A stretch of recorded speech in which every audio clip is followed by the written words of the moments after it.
It's going to take a minute to connect anyway. Click on event, not agenda.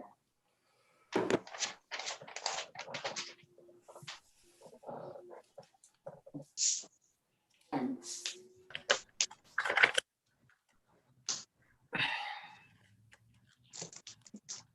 Jazinski, if you might want to come up with a motion to come out of executive session and reconvene a public session. Sure.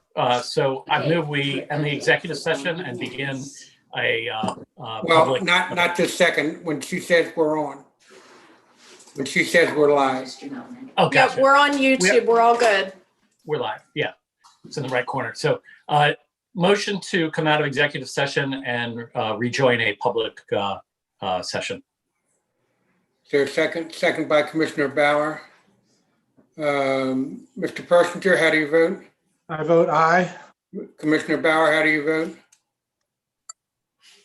You're on mute. Commissioner Bauer, how do you vote? I vote aye. Commissioner Commissioner Jazinski, how do you vote? Aye. Commissioner Stevens, how do you vote? Aye. I'm sorry, Commissioner Stevens? Okay, keep going. Aye. There. Aye. Okay, thank you. Good. Thank you. Oh, yes, we are. And it says internet connection unstable. Sorry about that, folks. And I, as mayor, vote yes. It's unanimous. We come into executive session. Excuse me, public session of the town commissioners meeting on November 13th, 2020. We have adjourned executive session to come into public session. I would ask that we stand and do the Pledge of Allegiance. I pledge allegiance to the flag of the United States of America and to the republic which it stands, one nation, under God, indivisible, with liberty and justice for all. Thank you all. Thank you very much. Put my hat back on. Control my hair a little bit. We'll do a roll call of the meeting. I'll call your name and ask you to say here. Commissioner Persinger. Present. Commissioner Bauer. Here. Commissioner Jazinski. Here. Commissioner Stevens. Here. And Mayor Cook is here. And we have our town manager, Mr. Jim Dedes, and our town attorney, Mr. Fred Townsend. And online is also Sheena Gossett. Thank you very much for being online. And Kate Banaszak is taking care of us as host of the meeting. Thank you, Kate. Is there a motion to accept the agenda? Motion. Motion by Mr. Bauer. Second. Second by Mr. Persinger. Mr. Persinger, how do you vote? I vote aye. Mr. Bauer, how do you vote? Aye. Mr. Jazinski, Aye. Mr. Stevens, Aye. and Mr. Cook as aye also. The agenda has been adopted. You have the minutes before you for October 9th, 2020 monthly town commissioners meeting. Is there a motion to accept? So moved. I'm sorry, who was that? Mr. Jazinski? Yeah, I said so moved. Okay, and who's second? A second. Second by Mr. Persinger. Any discussion at all? Call the roll. Mr. Persinger, Aye. Mr. Bauer, Aye. Mr. Jazinski, Aye. Mr. Stevens, Aye. myself, Mayor Cook, votes aye. It's unanimous. Committee reports. I don't believe we have any committee reports right now. We will have an update on the town manager search committee later on the agenda. And public comment. Ms. Banaszak, is there anybody that would like to make public comment at this time? Yes, you've got a few people waiting. It looks like we have 7 in the waiting Right, room. I would ask that you remind them that first off, turn off their YouTube connection, and 2, that they have 3 minutes apiece. Got it. Okay, so it looks like first is Marcia Scheck. I will let her in now. Thank you. My guess is that some of these people, including Ms. Scheck, might be waiting to participate in the public hearing. I don't know if you want to make a distinction there or not when you're asking people to speak. You might tell them that this is the public comment section. There is the public hearing. They'll be able to comment also. If they want to do both, they can.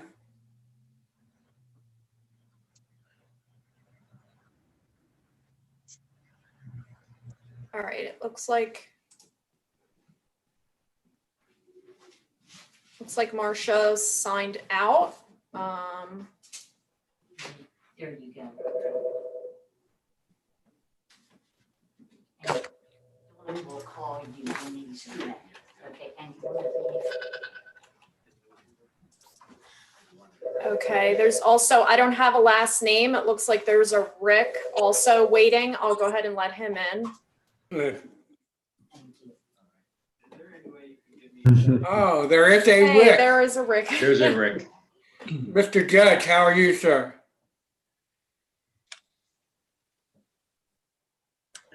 Can you hear us, Mr. Judge? My guess is he's also expecting to participate in the public hearing process. He was connecting to audio. We'll see what happens. Mr. Judge, are you there? I'm right here, Mr. Cook. We've lost your picture, but we have you on audio. All right, I'm not And this sure is- which this button to is- push. This is the public comment section of the overall meeting and not the hearing yet. Do you still want to make a public comment and then wait for the hearing or what? I'm ready for questions more than making a public comment, so let me figure out how to get my photo back up and you tell me what you want me to do. Well, in other words, you're ready for questions when we get into the public hearing part from the commissioners. Yeah, if you would like a presentation on the ordinance, I'm happy to explain where we came up with our guidelines. That would be good too. I'll ask you right at the beginning of the hearing. We would do that when the hearing is open, not during this present public comment section. Very good. Thank you. I'm here. Thank you. Stick with us. Brian, Ms. Banaszak, do you have somebody else? All right, just trying to message everybody, just let them know if they wanted to join for general public comment to let me know in the chat. It looks like we have Dave Lyons is next on the list. And Mr. Lyons, did he want to make it during public comment or during the public hearing? He has not messaged me back yet. He's a planning commissioner, so I'm sure He's now connecting by audio.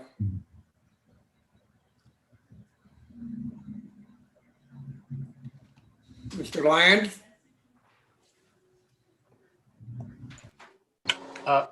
No, I'll just listen quietly. If you have questions, I'll be happy to answer. And then when we get into the public hearing, then or the actual hearing, then you would be there for questions, et cetera. Thank you. Ms. Banaszak, is there anybody else that wants public comment?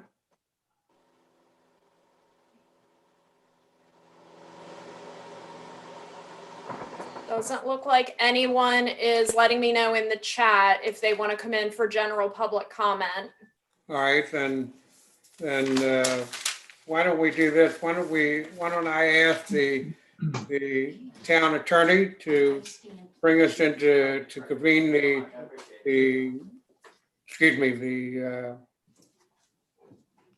I've lost my train of thought there.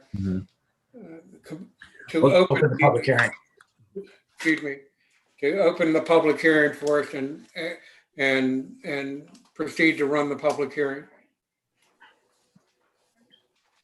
Well, I would say then that we're declaring the opportunity for general public comment closed. We're moving to the next agenda item, which is the opening of a public hearing on an ordinance to amend Chapter 185 zoning of the municipal code of the town of Dewey Beach relating to bulk standards in all districts, including but not limited to height, floor area ratio, minimum setback requirements, maximum floor area in multifamily dwellings, basements, plantings, open space, et cetera, by amending Table 2. I think it would be best if before we open public comment that we took comment from the Planning Commission of an introductory nature. I know that we have Mr. Judge and other members of the Planning Commission who wish to speak. They can inform us as to how we got where we are, and then we'll move into public comment. I will, though, invite the commissioners, if they're comfortable making a comment now to this, that the agenda refers to a possible vote to approve this ordinance.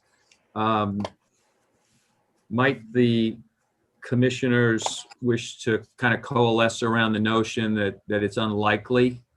And if I'm out of place in saying this, then you can let me know, but that it's unlikely that there will be a vote today following the public hearing on the ordinance. And this is Dale Cook speaking. I'd like to say that there are a number of things that we could do. That's a possibility of a public vote, although I think that's not high on the possibilities. I believe there could be a public vote up or down on these changes.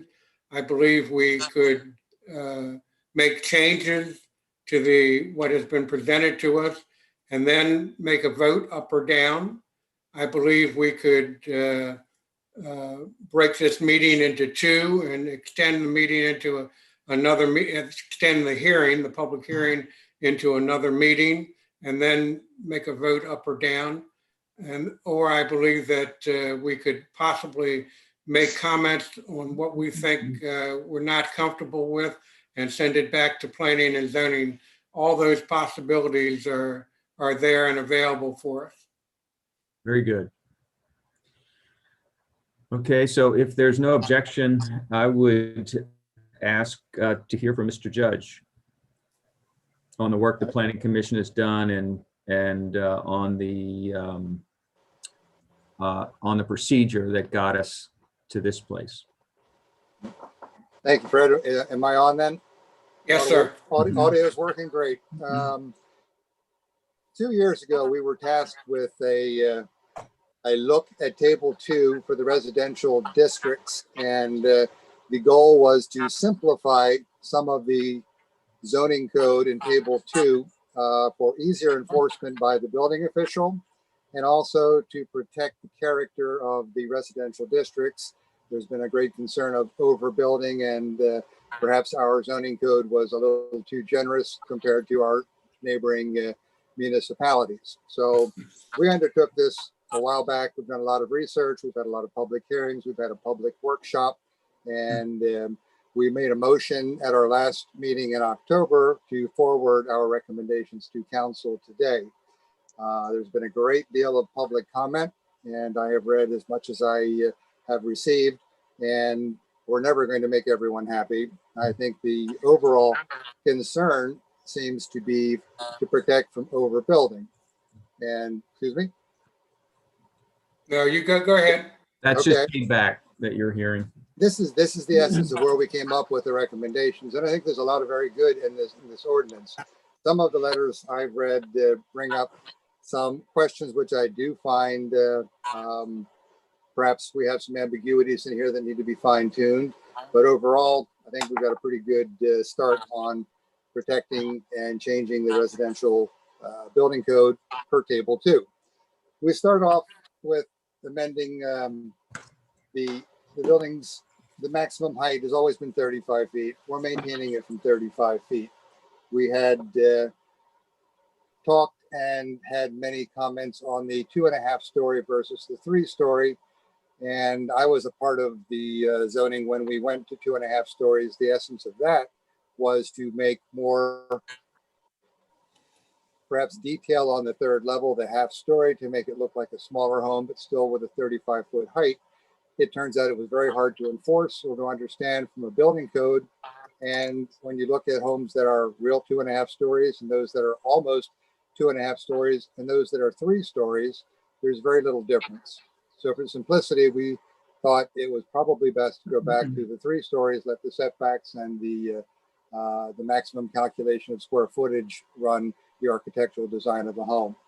We clarified the height being 35 feet would be measured from the crown of the roadway abutting the property. Someone brought up what happens if it's a mid-ocean block lot and there is no street abutting it. That's something to be concerned. I would say maybe you want to add language to the closest street abutting the property, the crown of that road. But basically that was the essence of the 2.5 to 3 story. We put in no more roof decks. There's been a lot of comment both for this and against this. The reason we put in no roof decks in our district, the single family residential district, was because of privacy and noise. So we thought a roof deck was conducive to parties on a roof deck overlooking other people's backyards, and that it was probably not something that was used very much, and that it was not good for a single family. The argument on both sides, I'm swayed both ways. So this is something we need to perhaps go further with, or the commissioners need to make a decision on. We also added in a roof pitch of 4.5 feet minimum. Some people construed this that it's too slight a roof and it would make everything cookie cutter, but this is the minimum roof pitch. In other words, no flat roofs. You have to give angles to your rooftop. Again, there's a lot of discussion on this that needs to perhaps go further. The same thing goes for buildings in the special flood district. The same standards apply. So that pretty much covers section 1. Section 2 is to change the minimum side yard setbacks on corner lots. This was given a lot of conversation, a lot of comment. There's argument on both sides. Looking at it from a safety issue, we did not think there was a safety issue involved whatsoever. Looking at the setbacks between the right-of-way and the property that would have the additional side yard setback, we felt it was a little bit excessive, if not very excessive. We decided to change that from 15 to 12. 12 went to 10, and 10 went to 8. When it went to 8, we had a lot of public comment that that's too much.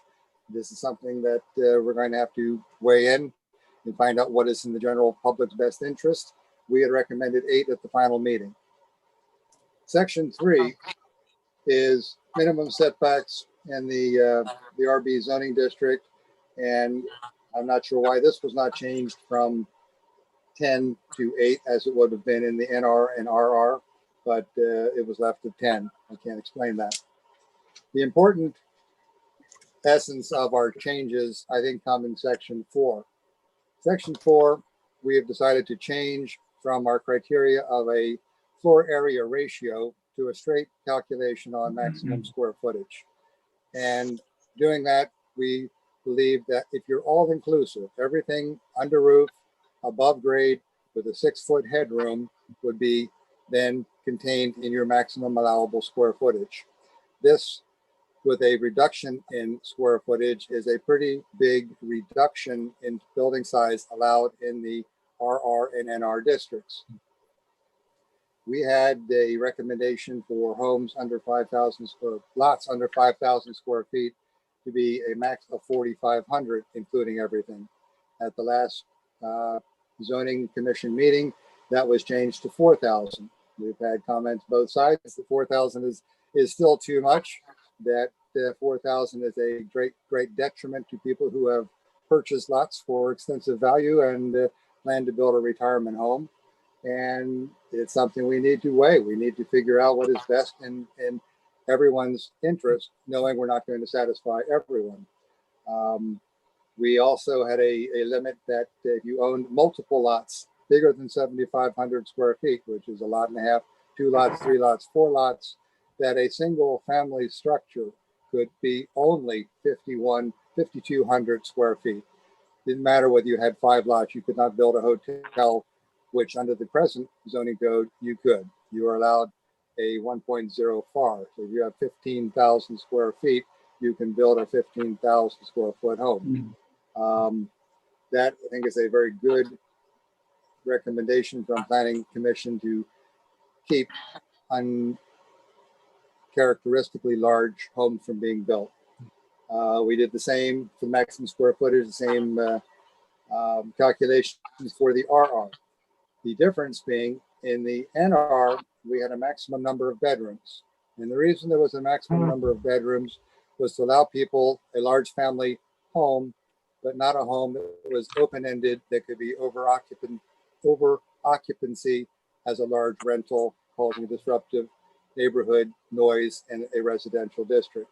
I think we should have included a maximum bedrooms in the RR, but that again has to be up for further discussion. We did not in this recommendation. Section 5 was the tiered setbacks on the third level. It was a little ambiguous in the table 2 as written.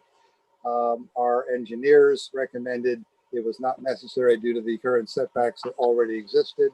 We went with the engineers' recommendations and removed the tiered setback. Section 6, maximum floor area per dwelling per multi-family unit. The zoning of the municipal code of the town of Duke by striking table 2.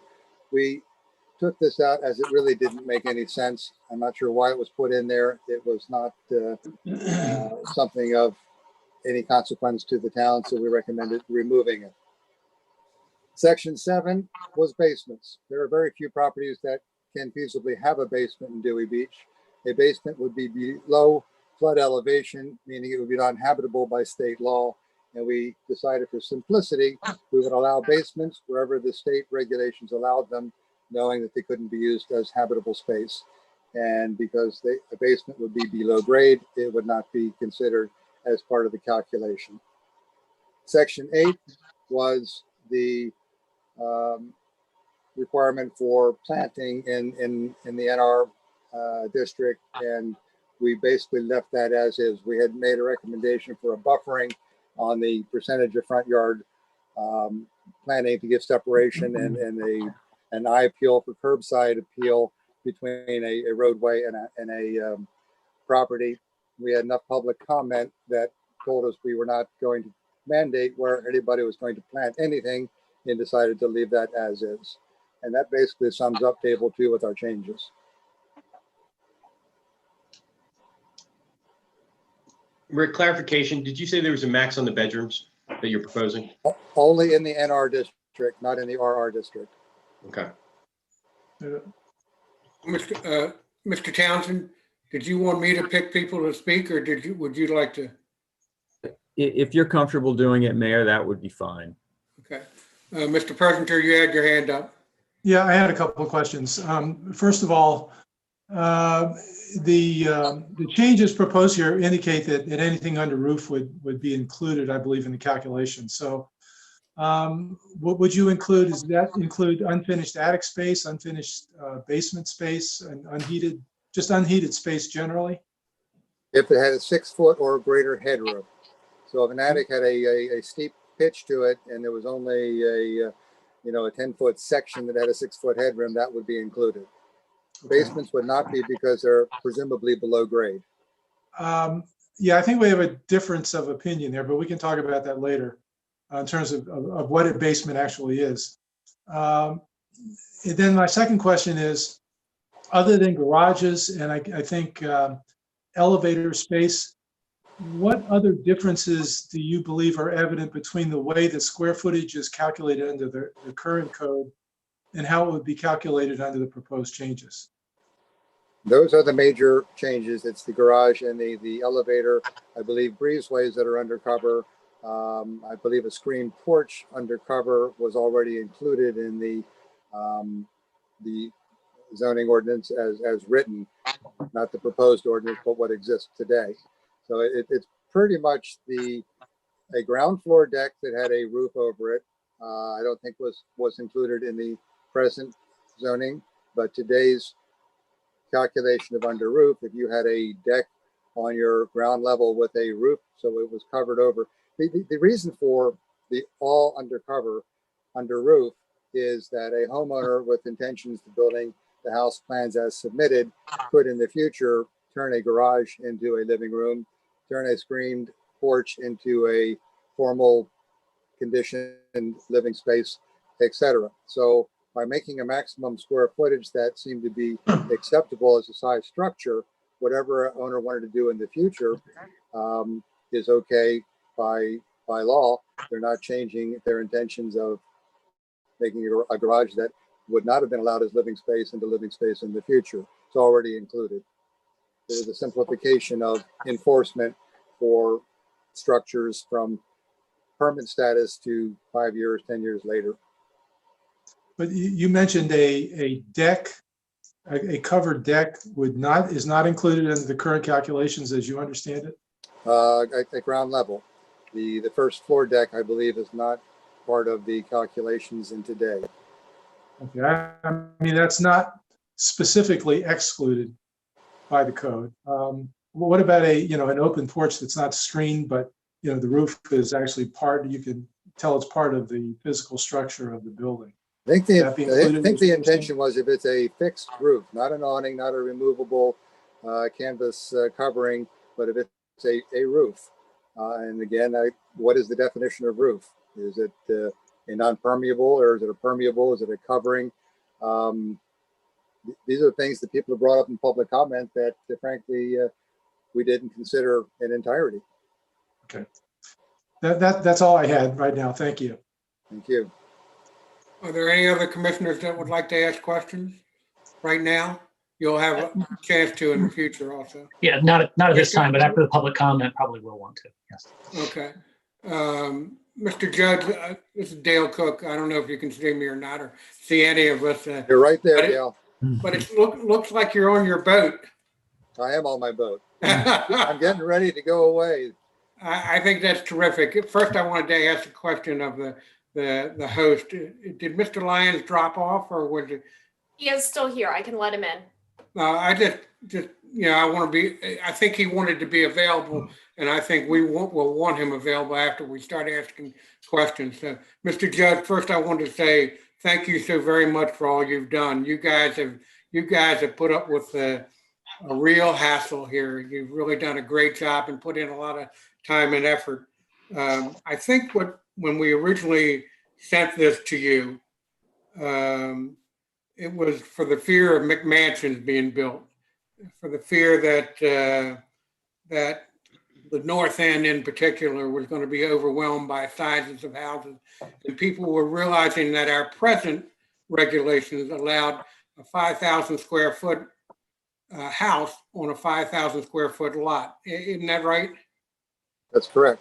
Yeah, I just wanted to make sure I had those figures correct. So that's a 5,000 square foot house, plus a garage, plus the elevator, plus the breezeways. Right. That's the beginning of the structure. Yeah, and I have to tell you, I think everybody all of a sudden was shocked to see houses built that weren't anywhere near that 5,000 square feet, but were bigger than what was there now, and they all got scared. And when they heard that there could be even bigger houses, they wanted something done. And you guys really worked hard at this. But I think we were, again, it was my judgment that the commissioners were trying to get you to address the possibility of less square footage available. And I think that's what you were after in what you've done in your project now. I do have some questions in general. On the roof deck, since it's allowed elsewhere in town and you wanted to continue to allow them elsewhere in town, why would they not be allowed under what you're recommending for the neighborhood residential? I think that was a thought of the character of the single family neighborhood not being conducive to large numbers of people partying on a roof deck. And it was a privacy and a noise issue that led us to think they were not in the best interest of the single family residential area, where the more dense multifamily RR district was more conducive to them. So basically the NR district was slated to be a more quiet district and than the rest of the districts in town. I assume that's what the idea was. It was more of a family district. I think that was the essence of why it's the NR district. Yes.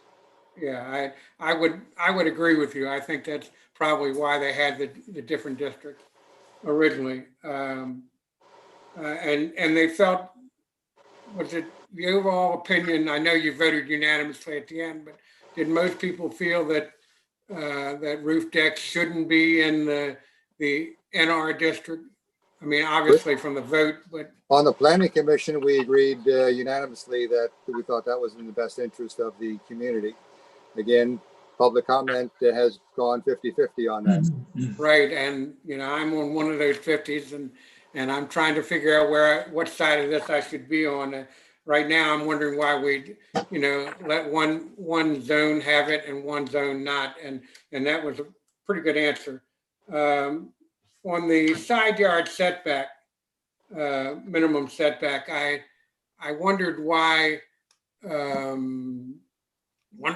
we went from suggestion from the 15 that we have right now, and it was published originally that you were thinking about going to 12. What was the logic about going to 8 versus 12? I believe the commission thought the symmetry of keeping all lots the same in the district, because there wasn't a safety issue, and the setback between a roadway and the side yard on the corner lot still had a greater open space than the interior lots that were allowed to have the normal 8-foot setbacks.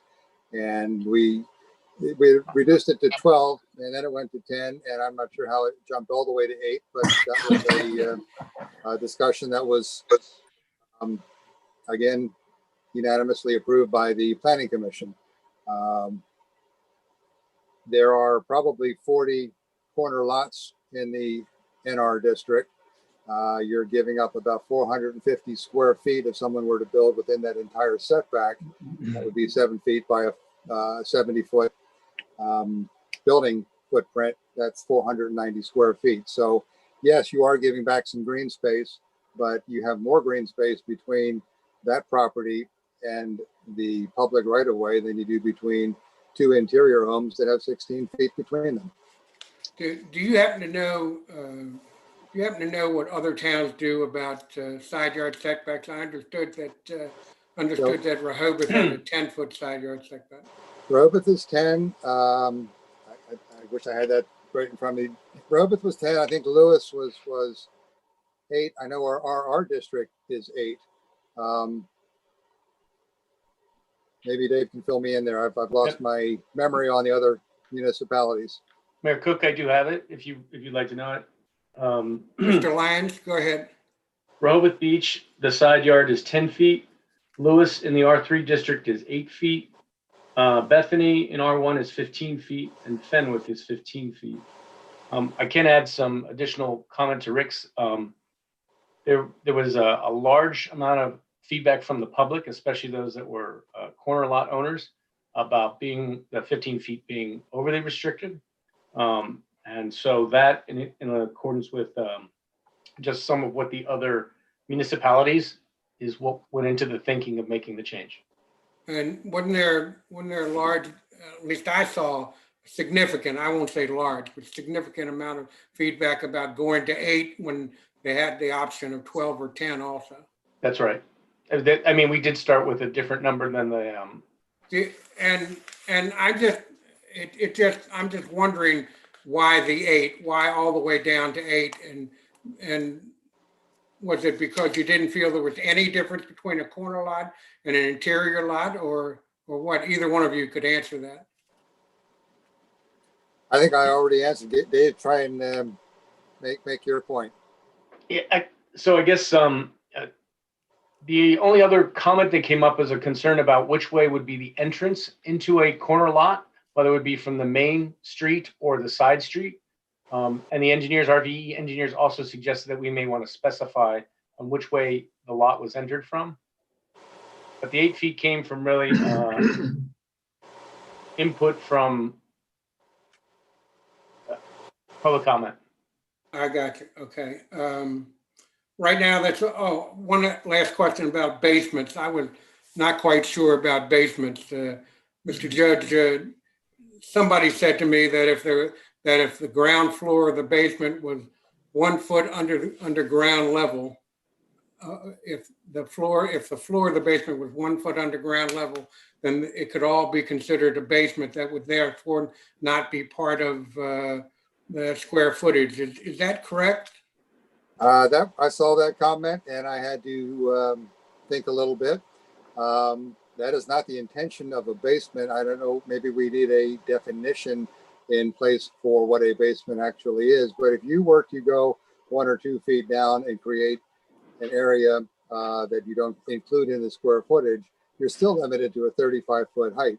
So if you went Gotcha. down 2 or 3 feet, you're not going to squeeze in an extra story. I got you. I understand. Mr. Lyons, your comment? I believe that RVE that was one of the comments, and RVE was that anything uninhabited should not be counted in the square footage, but the definition of uninhabited wasn't really spoken to. Gotcha. I understand. So that might take some work there then. Okay. And I was wondering on section 8, you changed remove the wording about the front lot and the greenery on the front lot. I didn't quite understand what the logic was behind that. And might either of you maybe inform me a little better?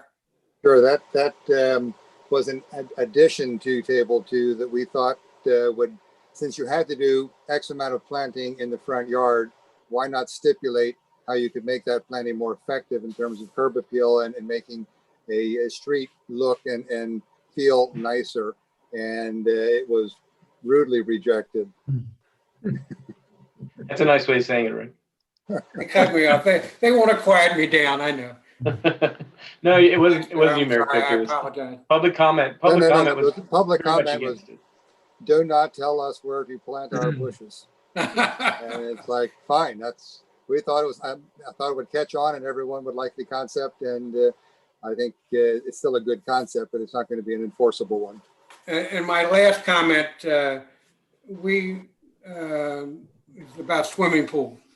I noticed that you all did not address the possibility that still exists that everybody was upset with, or not upset with, but caused a lot of turmoil in town when a swimming pool was built in the front yard. And of course, the commissioners at the time said, well, we got to change that so it doesn't happen again. But you all didn't take it up. Was there any thought about that at all, or it just was overlooked? Or? Yeah, I don't think swimming pool is addressed in table 2. No, You're absolutely correct. You're right. And you addressed table 2. You're absolutely correct. Thanks, sir. Mr. Townsend, that's all I have at the moment. Mr. Mayor, are you going to be comfortable with me recognizing the speakers? I think it might work best if you do it from this point forward. Well, the only reason I was just writing down their names, but if you don't mind doing it, I don't mind having you do it. You're running the show here. All right, that's fine.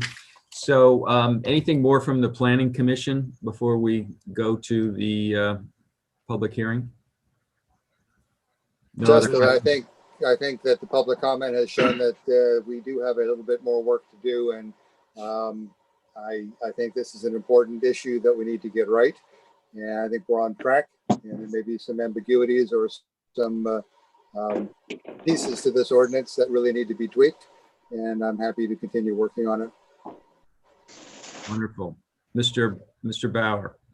Yeah, just real quick, hey, Rick and David, thank you very much for the hard work you put in on this. You know, the biggest concern I have is, and I don't know if you had considered this, but some sort of grandfathering. So, so a lot of the emails were received, when they were all over the place. A lot of people for, a lot of people against, and with different aspects of it. But for someone that just bought a lot, let's say they bought a lot last month, for example, and if we enact this ordinance, that they bought they spent a lot of money on a lot, and now we can change the rules on them. Was any thought given to some sort of grandfathering or time frame of, and Fred, stop me, I mean, is this, Mr. Bauer, I can speak to that because I participated in the planning commission meetings. That was not an issue that was brought to the planning commission's consideration, so that was not considered. That's a subject that I'd like to prepare for if that question is being raised. I understand that it is. right? I do think it's very problematic to attempt to grandfather people by means other than having submitted a building permit for a dwelling. Right. Okay. So saying that some people who have yet to construct improvements on their lots are subject to different rules than other people who have yet to commence construction is at best problematic, and I would advise against it. Yeah, no, I think we need to be fair to all property owners here as well, and understand the needs of everybody. But there's a lot of people want to build their dream homes, and sometimes those dreams could be changed on you, and we need to be fair to those people as well. Just as a reference, it was back in the mid-90s, a major change was made in the RR district where you could build a dwelling on 2,500 square feet. And all of a sudden, as a homeowner, I knew nothing of the proposed change. It went to 3,300 or 3,600 square feet per dwelling, meaning anyone with a 5,000 square foot normal lot who could have built a duplex in 95 could not do it in 96. And I don't know how that came about, but that might be a little history to revisit in terms of this zoning change. Okay. Yeah, I'd like to see that be taken into consideration here as well. Mr. Lyons? Just one thing from RVE standpoint, they do mention grandfathering would be appropriate if the standards were to change. That's all they mentioned. They don't specify anything more specific than that. I think one of the other things that we may want to consider is if the standards did change, what would the process be for any homes that were constructed prior to? What if there was any kind of fire damage or a home was needed to be replaced? That some kind of method in order to protect the homeowner from what was built before. Right. Yeah, we run into those circumstances pretty routinely with legal non-conforming properties, and so long as they're not being expanded, we have a set of considerations that guide us in determining whether they can rebuild. So that's a common concept for us. That's all I have. All right, thank you, Mr. Bauer. Anyone else before we hear from the public? Seeing none, Ms. Banaszak, could you introduce us to the next speaker? It looks like Donna Romer is first in line, so I'll let her in now.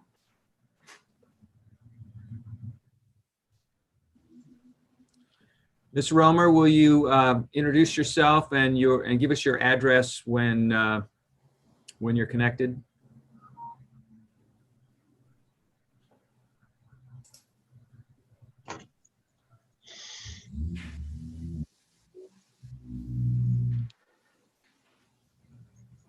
Ms. Romer, can you hear us?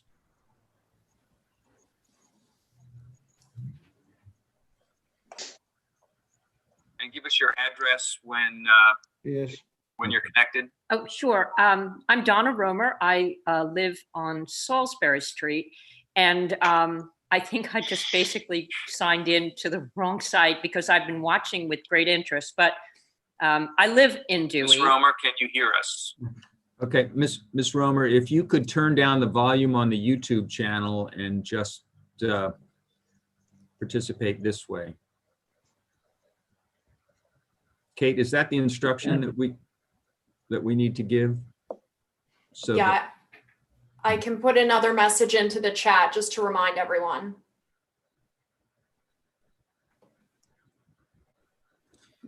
So Ms. Romer, you can continue your remarks now, although it looks like you're muted.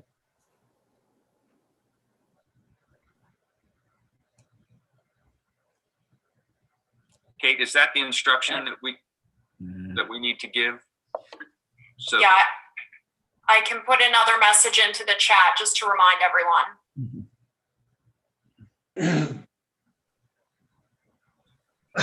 Ms. Romer, you can continue your remarks now, although it looks like you're muted.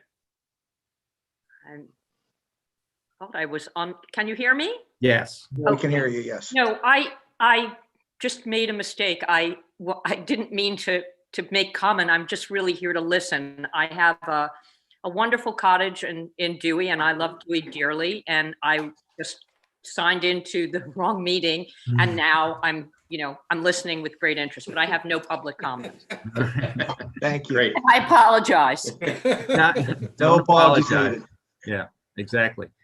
Thank you. And if you change your mind, you'll have an opportunity to comment later on.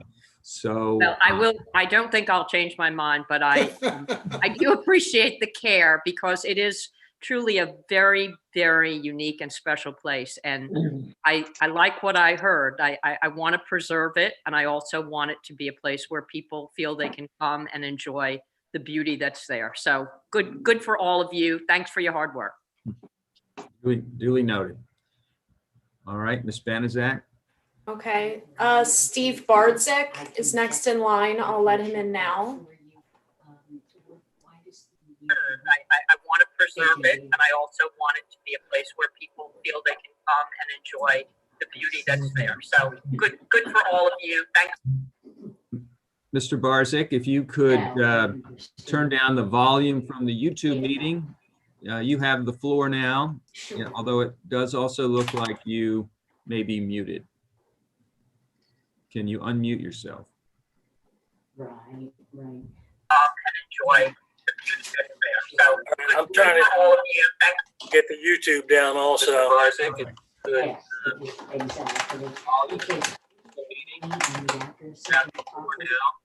Mr. Bardzik, you have the floor. Please give us your name and address. My name's Steve Bardzik. Myself, my wife, my kids, we have a summer home in C Strand, 4 C Strand Court, Unit 11, and are most anxious to preserve the, can you hear me, I trust? Yes, we can. Yes, sir.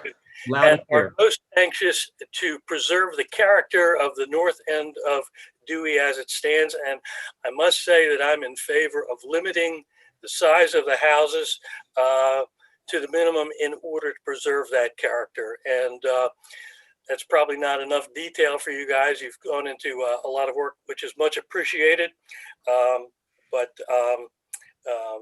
That's pretty much all I have to say at this point. I would prefer to keep it, the growth as limited as possible.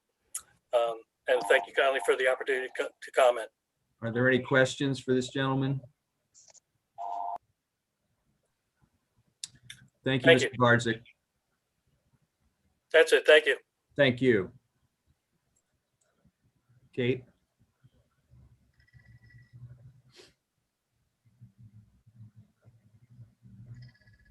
Kate, you're muted.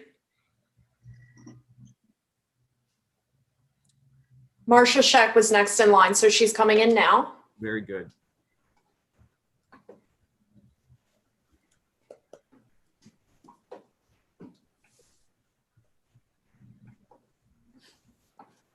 Looks like she's connecting. Ms. Scheck, can you hear us? So if you can turn down the volume on the YouTube channel, we won't hear the feedback or we won't hear the delay. Uh-oh. Did we just lose her? Yeah, don't know what happened there. She'll be back. Okay.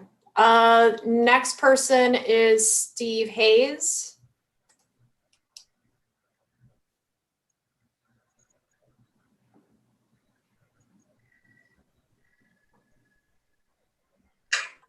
Welcome, Mr. Hayes. If you could give us your address, please. We're ready to hear your comments. Okay, 120 Chesapeake Street. Thank you. Please proceed. Next person is Steve Hayes. And Mr. Hayes, if you could turn down the volume on the YouTube channel, then you won't hear us on delay. I just did. Thank you. Perfect. So I have some comments about the side yard corner lot setbacks. The only reason I heard the committees say that they thought we should change it was that there was no safety issues. But obviously most communities do have the 15-foot setback for reasons. And the reasons do include safety, the general look of the neighborhood, the line of sight. So I was just curious if anyone could address why they thought the need to change it. Well, Mr. Hayes, this is your opportunity to make comment. And Not questions. well, we heard that question asked, but Okay. if you would like, if you would like to persuade the group why the setback should be greater than what's proposed by Planning Commission, this is your opportunity to do that. Okay, I would just ask the Planning Commission to, rather than just addressing the communities, one or two communities up and down the road, to look at the overall, say, the state of Delaware, what the setbacks on corner lots are. I feel personally that it will also limit our town in the future if there were ever some huge project, say, that included sidewalks, bike lanes, burying power lines, that we would be considerably limited to that opportunity if people had actually started building into the setbacks. So that's my comment. And those So comments, my comment is to leave it as it is. and those comments are directed to the commissioners who ultimately will decide whether to change that standard. That's Right. correct. Right. That's correct. Very good. Any questions from Mr. Hayes? From the All right, commission? can I comment, or am I, is this not part of? You're welcome. You're welcome to comment, Mr. Judge. All right, Mr. Hayes, I wonder, when you are talking about sidewalks and bikeways and utilities, what that has to do with the side yard setback. They would only be installed in the right-of-ways, which is outside of private property. Our district has had an 8-foot side yard corner lot setback for all time. That's a much more congested, busy area than the NR district. There's not been any safety or traffic or vehicular site issues there. We did a fairly good study on this. And I just, for any kind of future development, sidewalks, bike walks, utilities, they would not be impacted by this change in setback whatsoever. Okay, should I respond or? We'll give you a minute to respond if you would.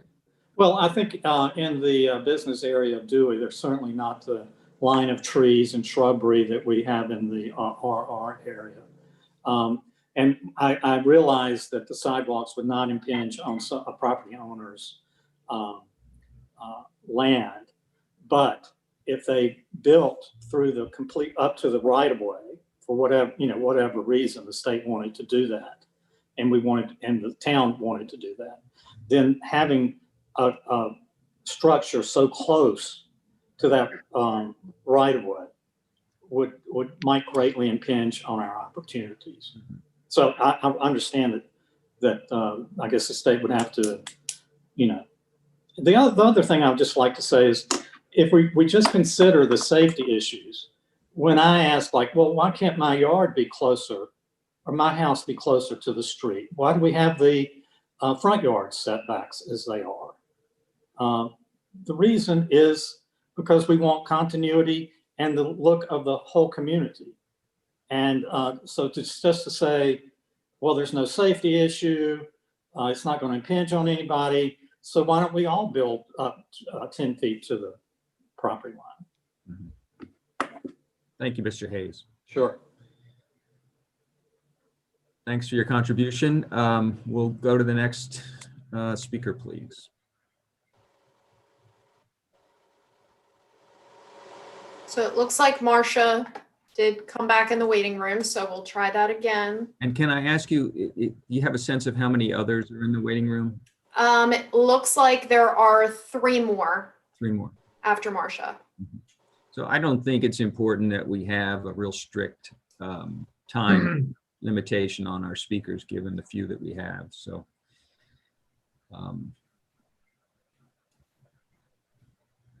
we're waiting for Ms. Scheck to connect. Marcia, can you hear us?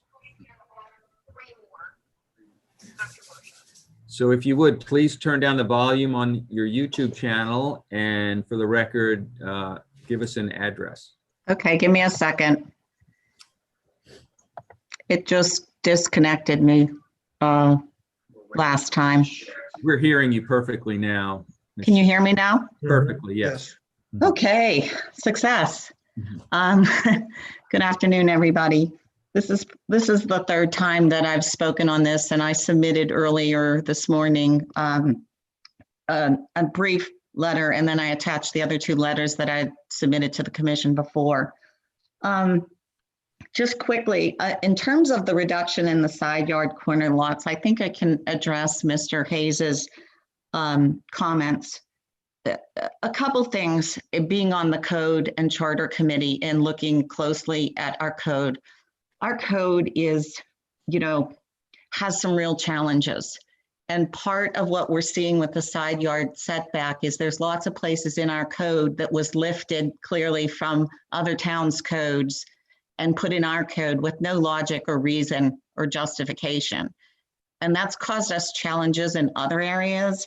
But in terms of the side yard corner lot setbacks, over the last two meetings, when asked of the Planning and Zoning Committee, no one could articulate any data or logic or reasoning why they were greater than any other property. The data I submitted shows that on Bayard and the streets next to Bayard, you have a 41-foot setback from the edge of the pavement to the 8-foot, what would be the 8-foot setback. When Mr. Hayes talked about greenery, you have a 13-foot setback from the edge of the pavement to the street side walkway we have, and then you have almost 20 feet of right-of-way greenery before you even get to the corner lot owner's property line. So I think it's really makes more sense when we look at these things that we don't try to compare with other towns like we've done in the past, because we are uniquely different and we need to look at, our differences and do what's uniquely right for Dewey, not what just because Rehoboth does it and Lewis does it. And even though Rehoboth's setbacks on the corner lot are 10 and Lewis's are 8, I think we try to focus on what's unique about Dewey and the justifications for having these. The reduction in the permissible square footage from 5,000 to 4,000 square feet, I don't support. I supported a reduction from 5,000 to 4,500 square feet. I think a reduction in 25% is problematic for many people who in the past year may have bought property and are looking to build a retirement home, not a vacation cottage, but a retirement home. I also think on that one, you have to be careful because there's an issue with it not being properly noticed in the last meeting. And I think that creates a challenge, opportunity for property owners that, are just beginning to look at plans. It was noticed as a reduction from 5,000 to 4,500, and it was voted on at 4,000. So anyone that had a concern that it was going down 1,000 square feet would not have been noticed that that was going to happen. I also have a suggestion for things like this. This is a major rezoning for one district in town. And in my letter, like I said, while the law requires the town to meet minimal noticing requirements under FOIA, I just feel we're a small town, and I just feel the town has a greater responsibility to alert affected property owners to propose changes when they're this significant, when they potentially affect every lot in the north end, not just a reliance on, well, they check over the course of 2 years the website to see if anything's going on. There's a big difference in a change you're proposing where there are 8 zoning items, most are down zoning, that property owners I think in a town like ours deserve just greater care in being aware. A massive letter that goes out to the north end saying this is happening, please follow it throughout the year. Here's what we're doing. You need to pay attention if you want to be part of this. So I'd really like to see that happen, not just with this, but going forward when there's any extremely significant change in zoning. Limiting the number of bedrooms, I had a comment on that. I think the concept is good, but I think it left out an important piece was we didn't make any clarification for lot owners who are greater than 5,000 square feet and less than 7,500 square feet. So there's probably about 8 to 10 lots on the north end that are somewhere between 6,000 and 6,500 square feet. I think maybe the planning commission, in your mind, you just think of a lot and a half or a lot, but there are some odd lots on the north end, and those property owners are just going to get lost in limbo in there because it didn't identify where they are. And I would suggest if you're going to continue to look at this, that you might look at something like lots over 5,000 square feet and maybe identify them to see how many there are the 8-bedroom. They're the 5,000 and over is 8 bedrooms and 5,000 and under is 6 bedrooms. But there is a gap in there that left them out. And I think that's not just a problem in how the ordinance is written, but it's a problem in how you address them when you have someone on one of those lots filing for a permit. I'm supporting the basement. I support getting rid of the tiered setbacks. I strongly support the going from 2.5 to 3 stories.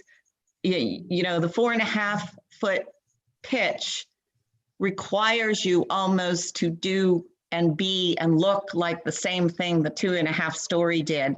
And that's why the 4.5 foot roof pitch was put in. And I do agree the 2.5 stories was really problematic, and that is evidenced by the houses that have been built in the last couple years that have gone up to 32 feet and then just tilted a little angle up on the top. So the 4.5 foot pitch actually, in my opinion, when you look at those, better addresses the protection of the character of the town. And I think that's all I had. I submitted the letters from the last meetings, and they have the extensive drawings on the setbacks and why they were suggested. And I think that everything that Mr. Hayes discussed was addressed in those. And I think all the issues that he was concerned about clearly show that those aren't issues. And as we saw when we started out with these meetings, a lot of the public was misinformed about not just that, but several of the agenda items. And you know, it's not good to vote on items that people support or don't support due to their lack of clarity or lack of information. And that's one of the other reasons I'd really like to see us do a better job, either getting an email list together to notify property owners when something as significant of this is on the table for a vote. Thank you so much. Thank you, Ms. Schick. Are there any questions for Ms. Schick? I can. Mr. Persinger, go ahead. This is a question directed either at Marcia or at the Planning Zoning Commission, probably the Planning Commission. With respect to roof pitch, you've been describing it as a couple of times as 4.5. My understanding was we were talking about a roof pitch of 4 and 12, which would be, you know, a vertical Yeah, rise. 412. Okay. I'm sorry, it's 412. Which is not that's not a very steep roof pitch. No. I think the minimum, you know, for most shingle manufacturers is 3 and 12. So you're just really kind of above that. It's a fairly low pitch. Mm-hmm. That's just clarification. Yeah, and that's the minimum roof pitch. No, I understand. We're encouraging more, but you can't be less, is what we're trying to stipulate. Anything else for Ms. Schick? I could just make one quick comment. The nobody was really left in limbo. It was intentional for the max bedrooms. If you have less than a lot and a half, if you have 6,000 or 6,300 or 5,800, you're limited to 6 bedrooms. If you have a lot and a half, 7,500 or greater, then you're in 8-bedroom category. So it was no limbo there. Everyone was included. Okay, I didn't, Rick, thank you for that. I didn't see that. Maybe it could be better clarified that it's, and maybe I read it incorrectly, but that it's up to 7,500 square feet. Okay. All right. So Ms. Schick, your letters are part of the record of this proceeding. So thank you for your submissions. You're welcome. Thanks. Anyone else? Ms. Banaszak, can we hear from our next speaker? So next in, they do not have a name listed here. It just says Green Cloud. Ms. Schick, your letters are. Okay. Whoever it is who's referred to or is shown on our Zoom meeting as Environment's Green Cloud, please introduce yourself, give us an address, and share your comments with us on the ordinance. Sure. Hi, my name is Mindy Garris. I own 34 Chesapeake Street as well as 18 Carolina. I also represent the Dumb Dogs Corporation that owns a few properties. Thank you. Please proceed. Sure. I wanted just to kind of make a note here. The changes that we're talking about from a zoning standpoint are significant. It does feel to us as it's just a lot of down zoning, too much, too fast. Overall, we were drawn to this portion, this neighborhood portion of Dewey Beach for families, it just is such a unique area to Dewey Beach. It's also shifting more and more over the years into more of a neighborhood. Our love of that area has to do with the neighborhood and the retirement and residential. This shift feels against that in a few ways, and I'd like to comment on why we feel that way. The max square footage, we agree with a 4,500 square footage, however, not to include decks or open air spaces, including having a 6-foot roof. So, I could argue, depending on how you read it, even a gazebo, if we were to have a retirement home and families there, we couldn't have a gazebo based on these ordinances if it has a 6-foot roof. So we feel like it should not include those areas. So 4,500 maximum, not including 6-foot or greater overhead room in an open air space. The other thing, the setbacks, 8-foot is what we would believe would be proper for this, including all corners.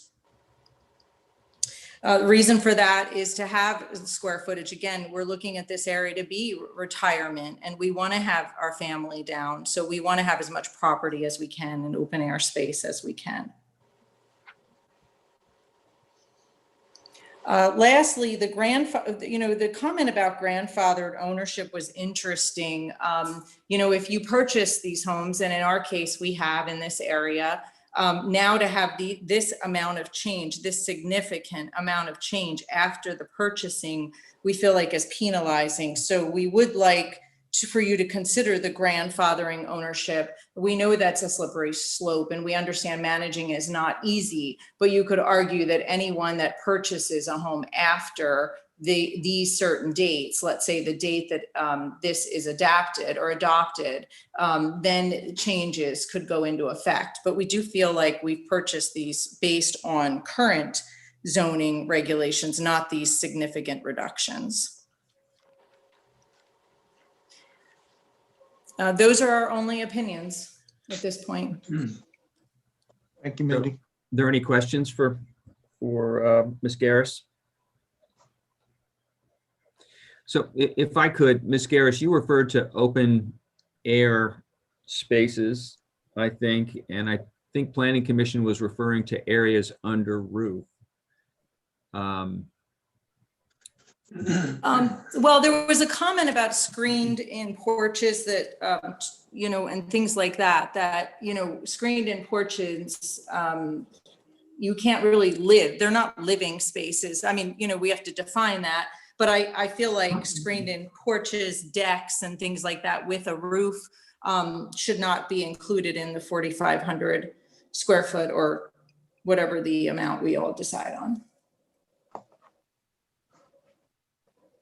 Okay. The reason they were included is because it would be quite easy in the future to take an enclosed porch and put in glass and make it into a conditioned living space after the fact. So we wanted everything that could be enclosed and made a part of the home structure as part of the minimum or maximum calculation. It's open for discussion, but that was the reason for that inclusion. But Jim, I don't know if you want to speak to that or not, but if the home was built to the maximum and the maximum did not include a roofed front porch, wouldn't we be denying an application to enclose that because it would? We would.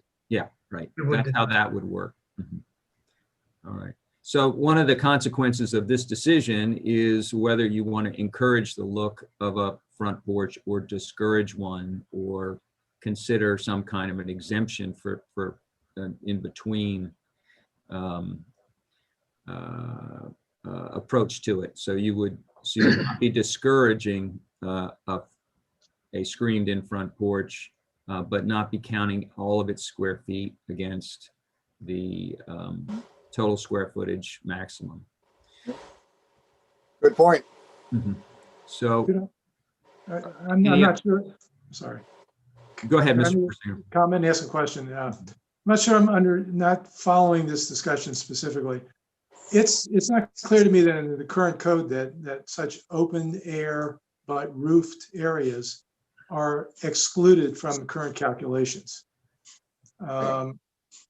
So, that's one question. And what was your point about not approving a permit if someone were to come back and enclose a space? I'm sorry, I didn't follow that. No, my point is if you built a dwelling to the maximum square footage and then you later on desired to enclose area that wasn't counted towards the square footage and make it eligible for being counted, then the office would administratively deny that application because you can't exceed the maximum square footage. Okay, so then there's a relevant question then under the current code, whether or not such areas are included or not included in the square footage, the calculation of square footage. It's my understanding that in fact they may actually be included. Are they? They're not specifically excluded. That's correct. Open decks are excluded. Which is and I think one of the things that what I was really pushing for is not including that in the maximum square footage. Having a deck with a roof should not be penalized or included. And that's part of the beauty of that neighborhood currently, and has been since 1960, is that, these properties have open air roofed living spaces throughout. And I would hate for them to be taken away because someone wants to build the largest square footage they can. That it should not be penalized to have a deck with a roof, especially with the sun in certain parts of the area, the way the sun hits some of the properties. You really need a roof over your deck to sit outside after 9 a.m. in the summer. So it's just, we feel like that 4,500 to 5,000 square foot should go back if you're going to include that. So that debate raises the issue of structure. So there's living space maximums that are being discussed, and then potential category for additional structure, which can give the appearance to someone that you've got a much larger home than you do in terms of its square footage. So it's just an important concept for the group to consider as they go down the road of amending these provisions. So thank you for your comments. Ms. Banaszak, do we have another speaker? So it looks like there were a couple additional people that joined in the waiting room. So we have 4 pending. Next in is Vincent Thomas.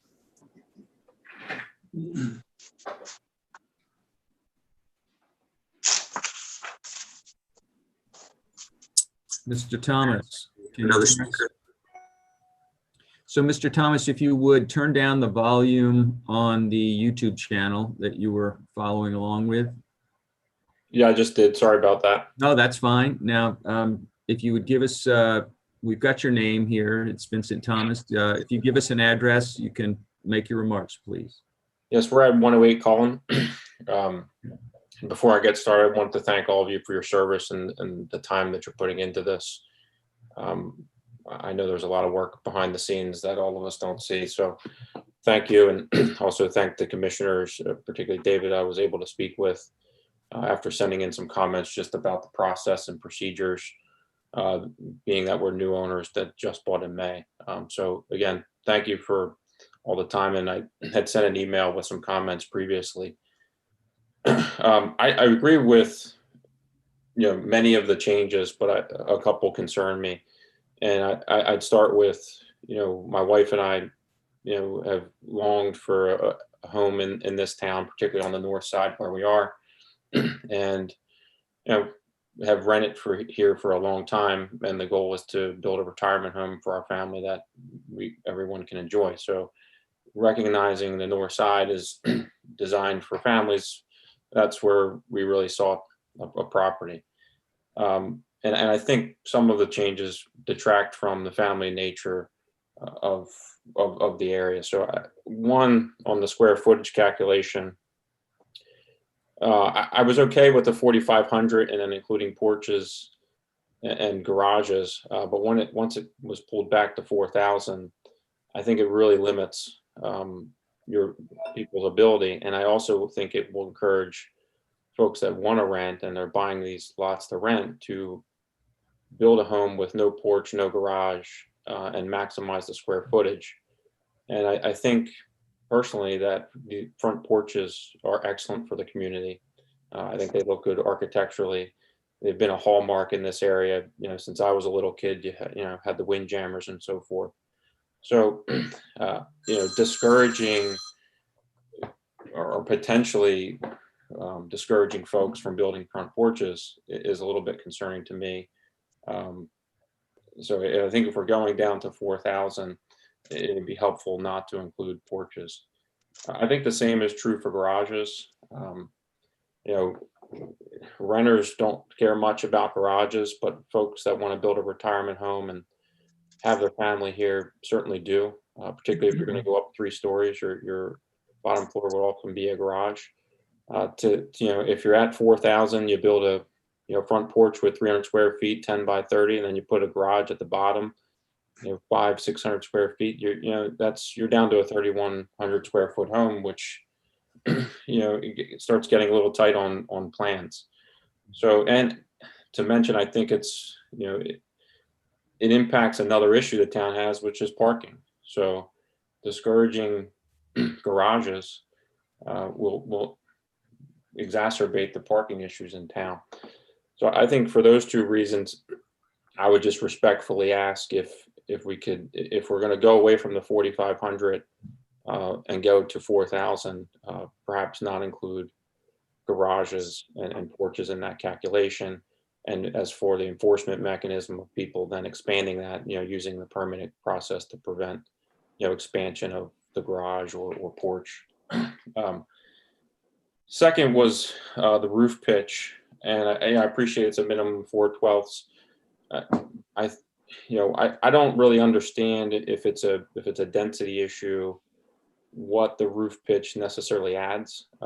We have a 35-foot height limitation. I've been working, on some plans, and you start, if you're building a family home, you'd like to have nice high ceilings and things that certainly mega rentals don't necessarily care about. But if you want 9-foot ceilings, it starts getting a little tight if you have to take away 5.5 feet at the top to get to a 4/12 pitch.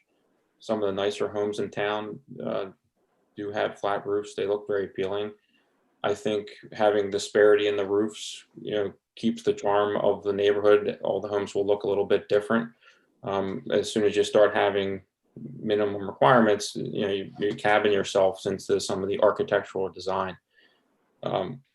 So I just ask of, what does the roof pitch necessarily add, and particularly with the removal of the rooftop decks, which I certainly agree with. You take that out, how are you really harmed too much by a roof pitch? And then third, I didn't have this in my message, and being an attorney, I appreciate the Fred's earlier comment of slippery slope, but some sort of grandfathering I think would be helpful. We paid a lot of money for this lot.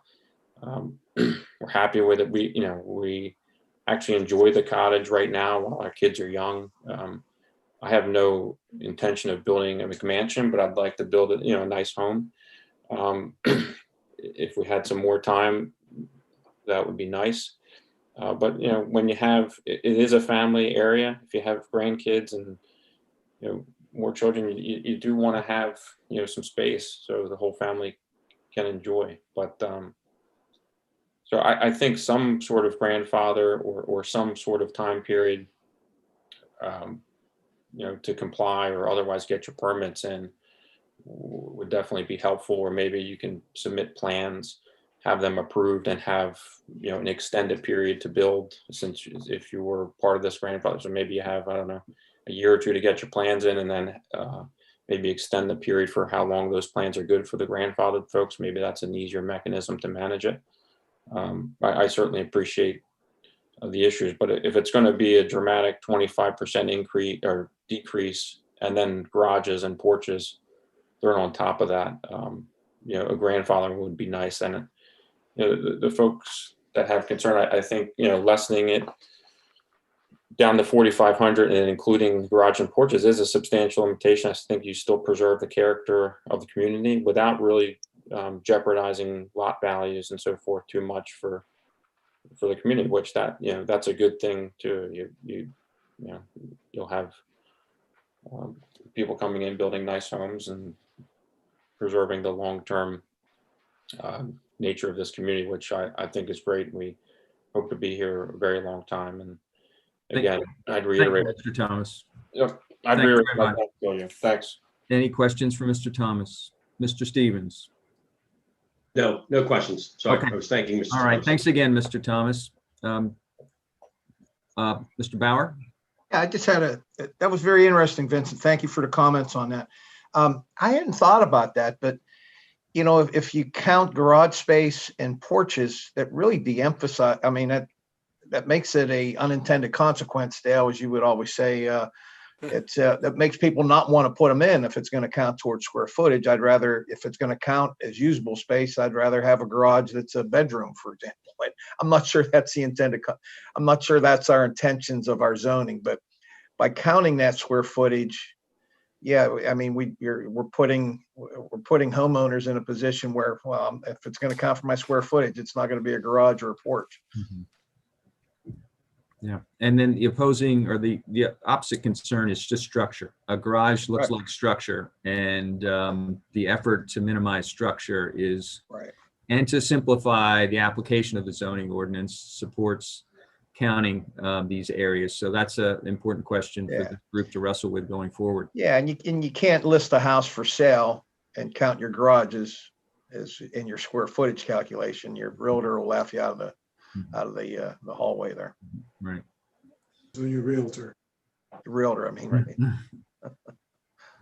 All right, who's next? So next is Dawn Emmons. The application of the zoning ordinance supports counting these areas. So that's an important question for the group to wrestle with going forward. Yeah, and you can't list a house for sale and count your garages in your square footage calculation. Your realtor will laugh you out of it. Miss Emmons, you are connected to the meeting. If you could turn down the volume on the YouTube channel, you won't be on it. Right, who's next? Are we next? Fred, can you hear us? Yes, we can hear you. Yes.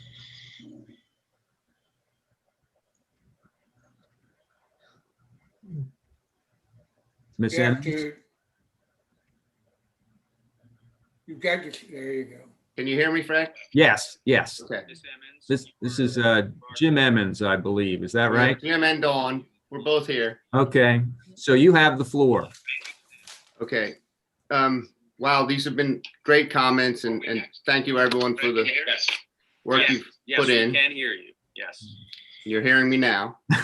So Jim, you need to turn down the volume on the YouTube channel because there's a big delay or a long delay between the YouTube channel and the meeting that you're connected to. All right, I'm going to turn it down. Can you hear me, Fred? Yes, yes. This is All right, guys. The weird. You're good. Look, first of all, these comments have been fantastic. We cannot actually hear you back because we're not on Zoom. We're only participating on YouTube for some reason. Mr. Emmons, can you hear me? Comments have been very helpful. We own 2 lots. One is 18 Chicago, the other one is 17 West Street. The 17 West Street lot has been in my wife's family since 1960. They originally built it. We are very concerned. I would almost call it drastic, the reduction in the size that we're trying to dictate here, for a lot of the same reasons that have been very well put in the comments that preceded us. The fact that we're even considering grandfathering, I think should set off alarm bells that you're creating a have and a have-not situation. Of course, one of those lots, by the way, we bought less than 2 months ago, and we didn't realize that there was a threat that we're going to reduce the size that we could build by 25%. We don't have any plans put together yet, but our intention is to develop as it makes sense for our family. We have 2 children. We want to leave each child a house, but whatever. My wife's poking at me. The bottom line is that we're very concerned that it's so drastic, right? If you count porches, garages, you're going to not have porches and garages. And if I recall, because we've been, obviously we've been coming since the 60s, right?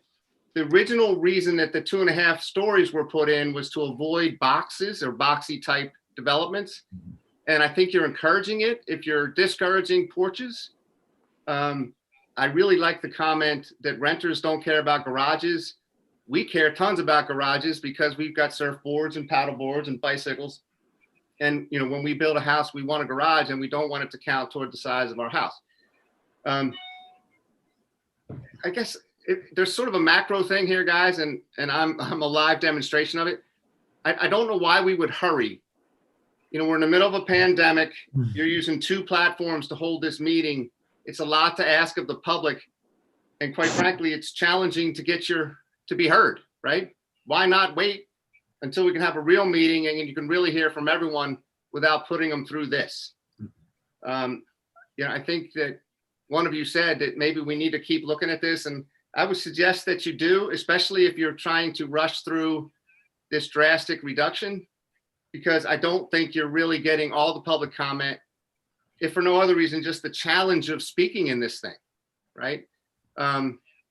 We were late to the game because we aren't part of any normal communication, and frankly, we're just super concerned about it. And I would ask that you not rush into it because I don't think you're hearing from everyone. I mean, there were a lot of excellent points made, and look, on Chicago in particular, there's big, beautiful houses. I don't think there's a single one of those new houses that have been built in the last 10 years that would comply with this new 4,000, including the garages and decks, which means that forever on that block, we'll have the smallest house. Plus the least valuable. And the least valuable thing is really odd, right? Like we're talking about possibly grandfathering, which means we might be talking about have and have nots, like our property values are going to be decreased forever because of this drastic rezoning. And these are not small investments, as you all know. You can imagine what we paid for 18 Chicago 2 months ago, and there's still a renter on the land, right? And you can imagine what we paid for 17 West 5 years ago, right? These are big numbers, and to and to hurt us, it just doesn't make, I don't know why the town would want to do that to us. Don, you have anything more to say? Can you We can't hear you reply. So Can you hear us turn now? it back up, I guess. Well, if you're getting us only through the YouTube channel, then you're getting us on delay. So Months ago, and there's still a renter on the land, right? And you can imagine what we paid So, for 17 Kate, months. I think we're going to have to move on from the Emmons, Big and numbers. And to is there anyone else here that we can hear? Yes, it looks like there's a Beth waiting.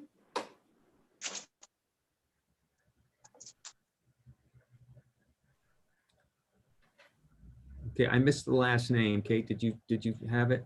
No, it wasn't listed. Oh, okay. Mhm. Beth, can you hear us?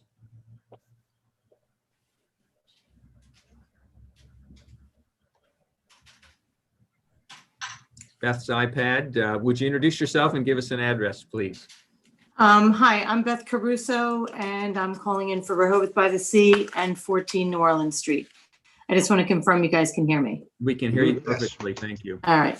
I have some comments I wanted to make, and at first I wanted to say I appreciate the really thoughtful comments that people are making, the idea of examining unintended consequences and values, and also the concept of do we want to encourage porches and garages and things like that? They're really good ones. They were outside of the scope of what I was going to say, so I just wanted to say that.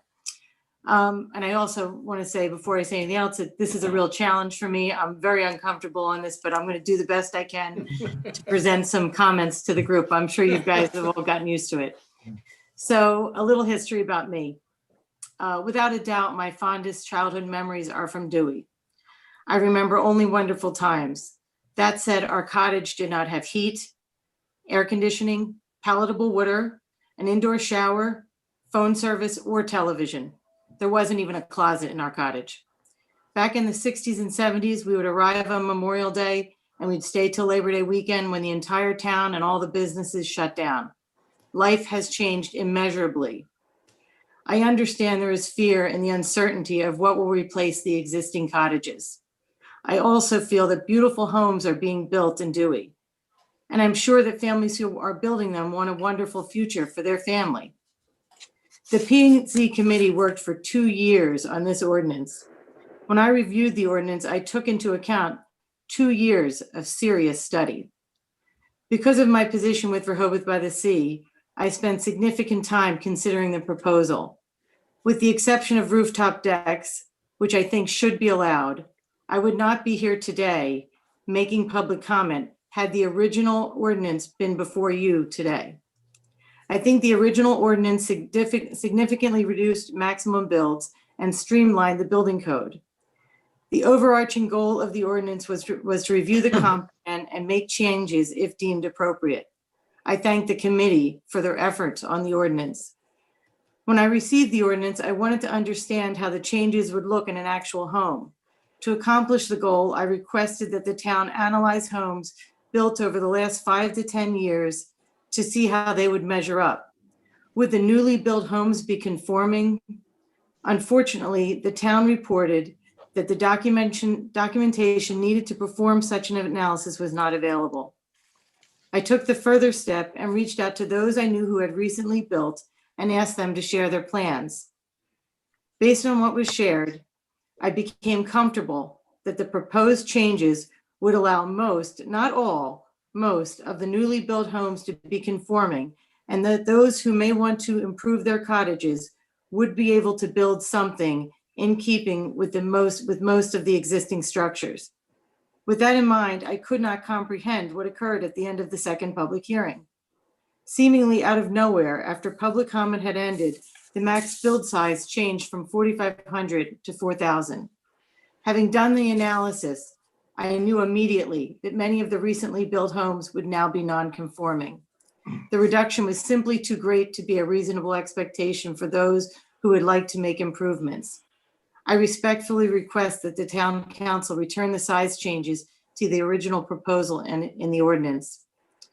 As I stated previously, it is my understanding the goal of the ordinance was from the comp plan. I don't know how or why side yard setback fit into that, since the goals were preservation and the change in side yard setback is the opposite. That said, after evaluation and consideration, I thought this change from 15 feet to 12 feet was reasonable. The first public hearing on August 21st was on August 21st. Prior to that meeting, P&Z received 29 letters, including one from me, and a petition with 7 signers. There was a variety of issues and concerns in those letters, some for, some against.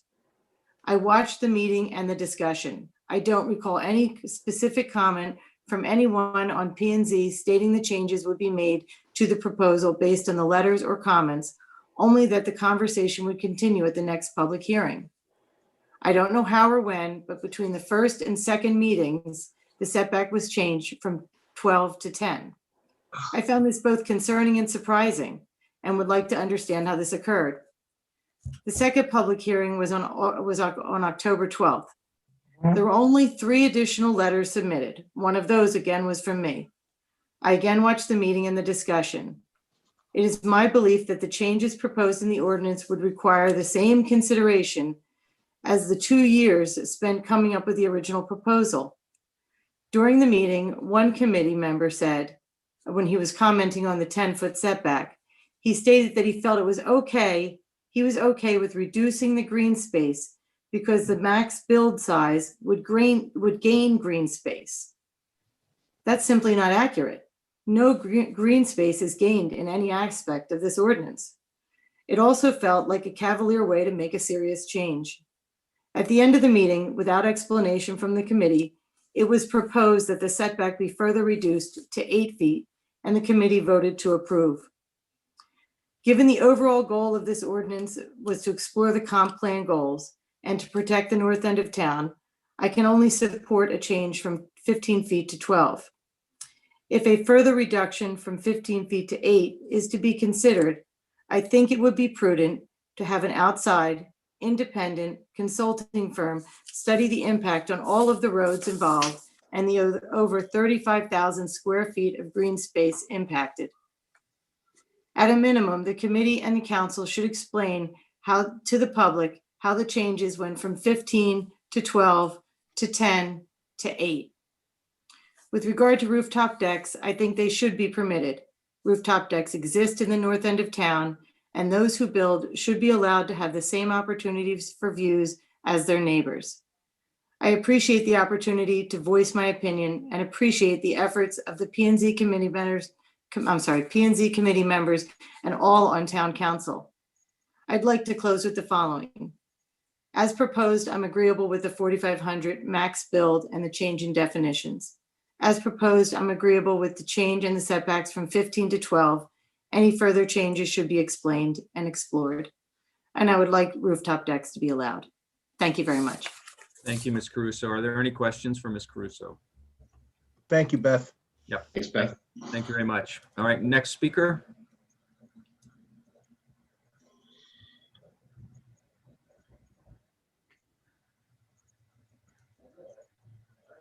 Looks like that's it. Very good. Okay. Well, Mr. Cook? Yes, sir. Do you want to officiate the deliberations?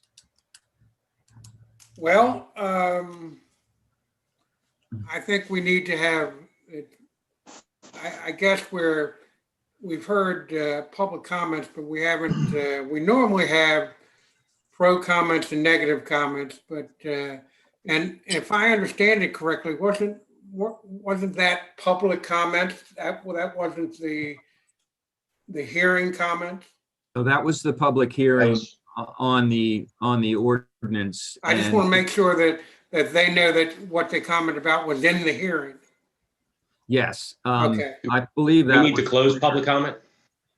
I'm sorry? Do we need to close public comment? I think we can. Are we ready to close the public comment? I mean, I don't think there's anyone else to speak, so I can close the public hearing portion of the meeting and turn it over to the commissioners for deliberations. I think it would have been problematic given the fact that there were a number of changes to try and distinguish between those who were for and those who were against, as they were for and against different provisions in each case. That's correct. So, so if we could move on to the commissioners portion. Well, where are we on the agenda? Yeah, I think we can move to the next agenda item, which is Number one, number one. Yes. discuss and possibly vote to approve an ordinance to amend chapter 185 zoning of municipal code of the town of Dewey Beach, Delaware, 2005, as amended, related to bulk standards in all districts, including but not limited to height, floor area ratio, minimum setback requirements, maximum floor area in multifamily dwelling, basements, plantings, and open space by amended table 2 thereof. Mr. Bauer, then Mr. Persinger. Yeah, for discussion here, I'd like to make a motion. After hearing what we heard today, plus I don't know how many emails there were, but it seemed to be like 100 of them. I think there's more work to be done. And what I'd like to do is motion that we kick this back to planning and zoning to sort of take all the input that we've gotten so far and try to, incorporate this. And Rick and Dave, we're not trying to make more work for y'all, but I'm understanding what people are saying and trying to be respectful of everyone's needs here. So I'd like to make a motion to kick it back to P&Z to sort of reformulate this a little bit and take the input that we've gotten and hopefully come up with something that's a little tighter and encompasses what we've heard today and also with all those emails. There's been a motion to kick it back to, so to speak, to planning and zoning, but without our public comments. Is that what you're saying, without our comments? No, sort of take the input that we've heard and also our comments. I'd like for our discussion here, we're going to be adding some comments, but I'd like to make a motion on the floor that we move this back to P&Z with our comments. Is there a second on the motion? I would hope that we could have a conversation before a motion. No, yeah, I got a motion out there. Is there a second on the motion? Hearing no second on the motion, we move on. Mr. Persinger, you were next. Yeah, just in regard to the proposed motion, I think we may end up there, but I would just like to have some discussion. I think it's a little premature to entertain a motion about exactly where we go from here. Right. First of all, I have a question to our town attorney. In the past, we've had some situations where we've had a public hearing and we, in essence, kind of extend that public hearing until the next meeting. Have we foreclosed that possibility by closing the public hearing at this point? I don't think so. I think that you can certainly hold additional public hearings and you can label them, you can notice them, and you're not prevented from doing that by virtue of having closed this one. Okay, all right, thank you. Because I think, rather than sending to P&Z, that might be a possible outcome of this. So let me come back to, I have a number of points I want to make, and I'll try to stick to the major points and not try to get into the weeds too much. First of all, I want to thank the Planning and Zoning Commission for the work that they've done. They have put in a tremendous amount of work on this. Done a lot of thinking about it, a lot of discussion. I think they followed a very good process. And while there's certainly some uncertainties and questions that arise as a result of the work that the work output that they've come up with, I still think that their process was really a good one. So how we got into this, first of all, I just want to remind people that we do have a comprehensive plan, and we adopted that a couple of years ago. And the instructions that we sent to P&Z were really based on two things from the comp plan. And the first one is for residential use, consider the need for modifications to the maximum building size in all zoning districts from what is permitted by the current code. And then secondly, simplify the way maximum building size is defined and regulated. Unify how code requirements are applied to various architectural elements. For example, roof decks, porches, and garages across all zoning districts, and unify to the maximum extent possible all bulk standards for residential use across all zoning districts. So I think it's pretty clear how we got into the discussion of maximum building size. There was a question about how we got into the discussion of side yard setbacks on corner lots. And, you know, on the one hand, that has been a continuing discussion, even outside the context of the comp plan. But I think this one recommendation that's included in the comp plan also encompasses the corner lot side yard setbacks. Again, I think there's a lot of good work that's been done here.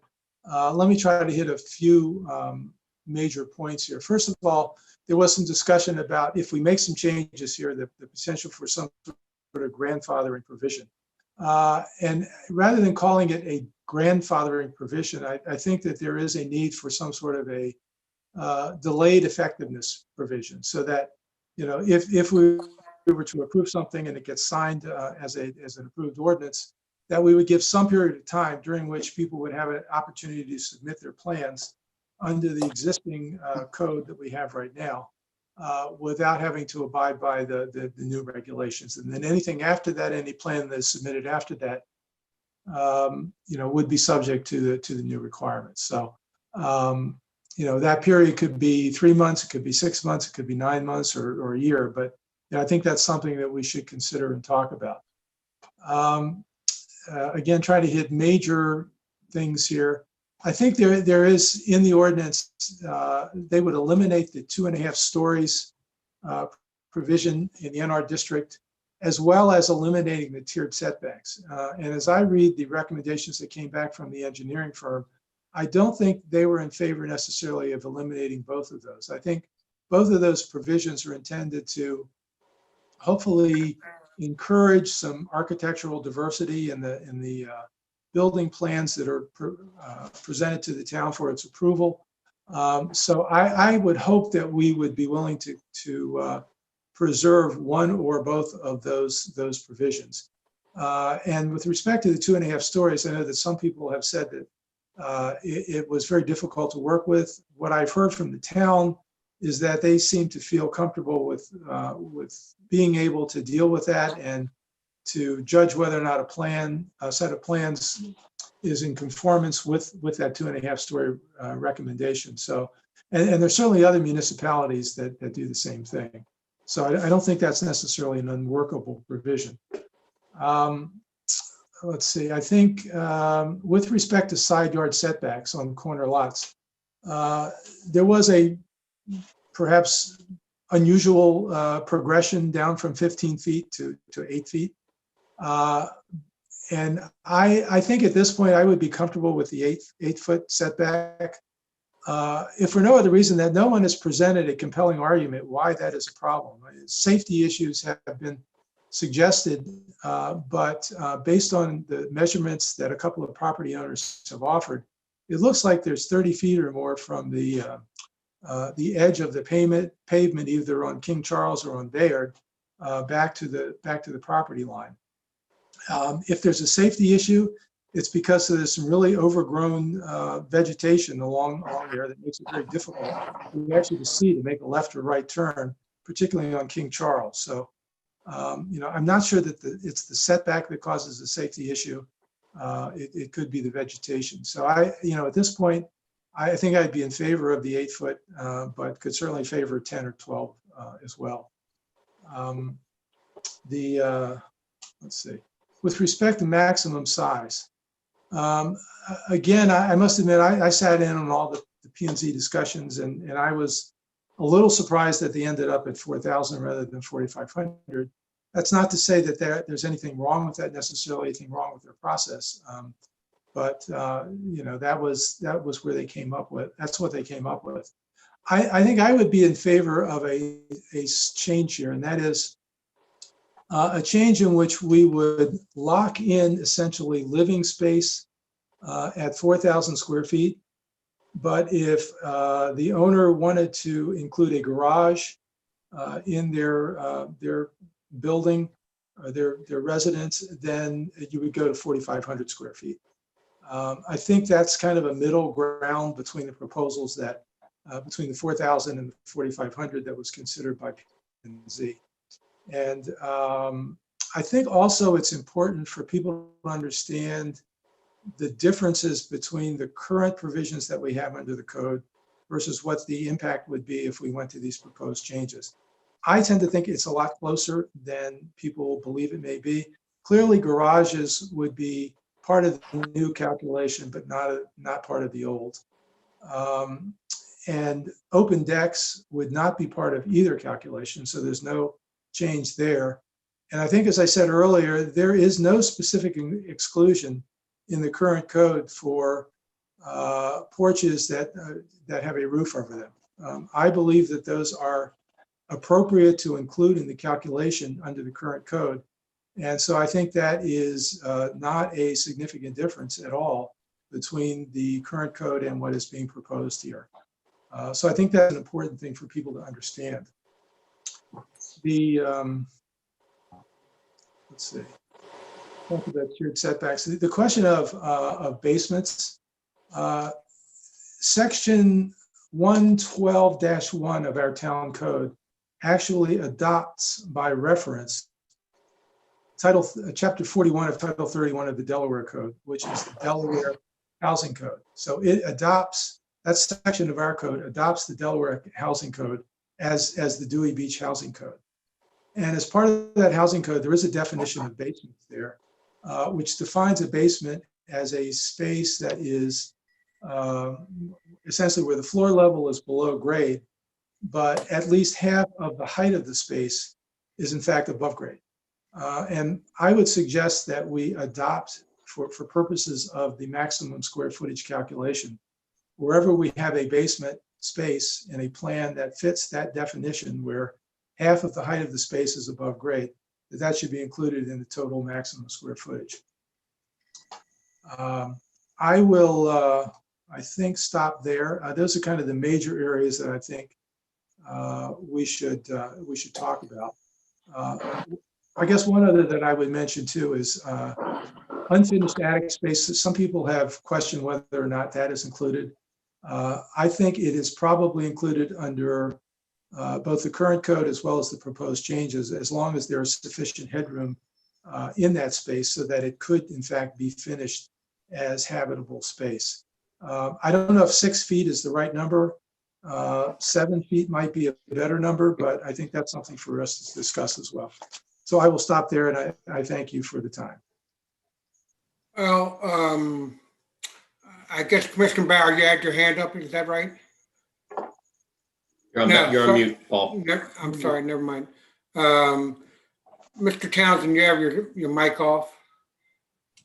I believe you have to, you told me earlier today that you have to leave shortly. Yes, sir, I do. Can I get the commissioners to agree that we would continue to discuss what we believe should happen here, and that we will then forward all our comments to Mr. Townsend, and with the idea that we would be forwarding this back to the Planning and Zoning Committee with our comments?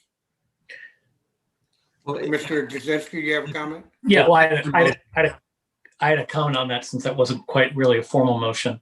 The Planning and Zoning Committee spent at least 1.5 years, maybe a little bit longer, on this. And they had multiple public hearings. They had a big public workshop.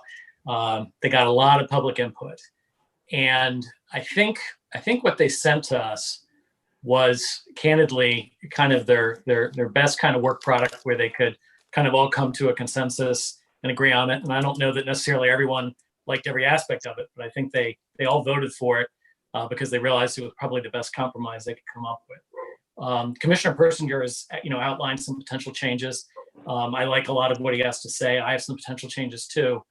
And what I was kind of hoping we could do today is try to come to some consensus around what's needed to change this. And then we just work with Mr. Townsend on getting, tightening up the code where it needs to be tightened up, making some changes we think are need to be made, and then basically, reopen or reconvene the public meeting with not a final version, but something that's much closer to a final version.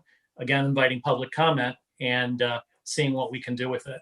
I think that sending it back to planning and zoning may ultimately just result in nothing being done at all, which I don't think is necessarily what a lot of people want to see happen.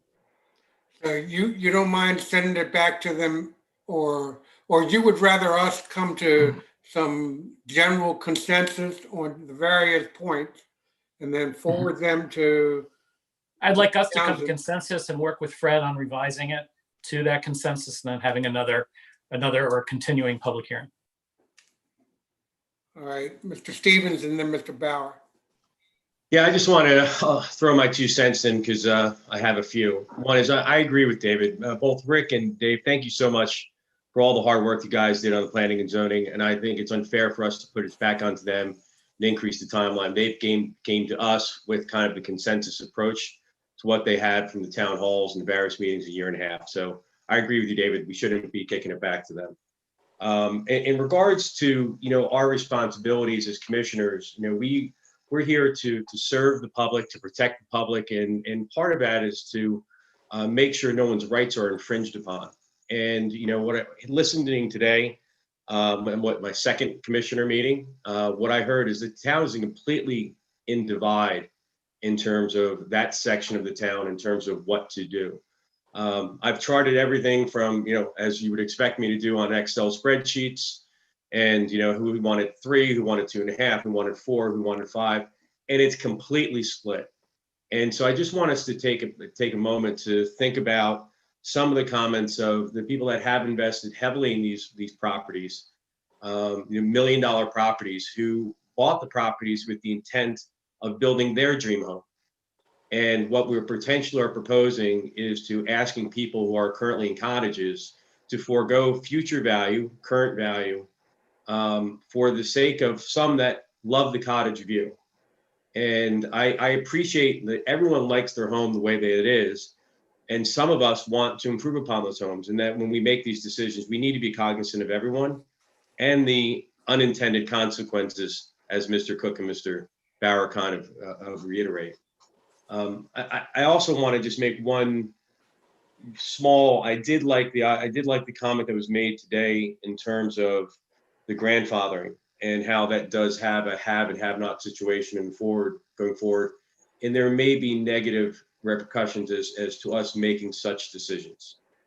So I just wanted that to be out there I understand of making the changes. And I know that, collectively, I think there are cottages that want to keep the feel of the cottage. And, could they have their own particular homeowners association that kind of binds them into keeping the cottages the way they feel? But I will tell you that I'm going to move strongly to not restricting what people do in their homes and from the size and the growth, because I think that's what being American is about.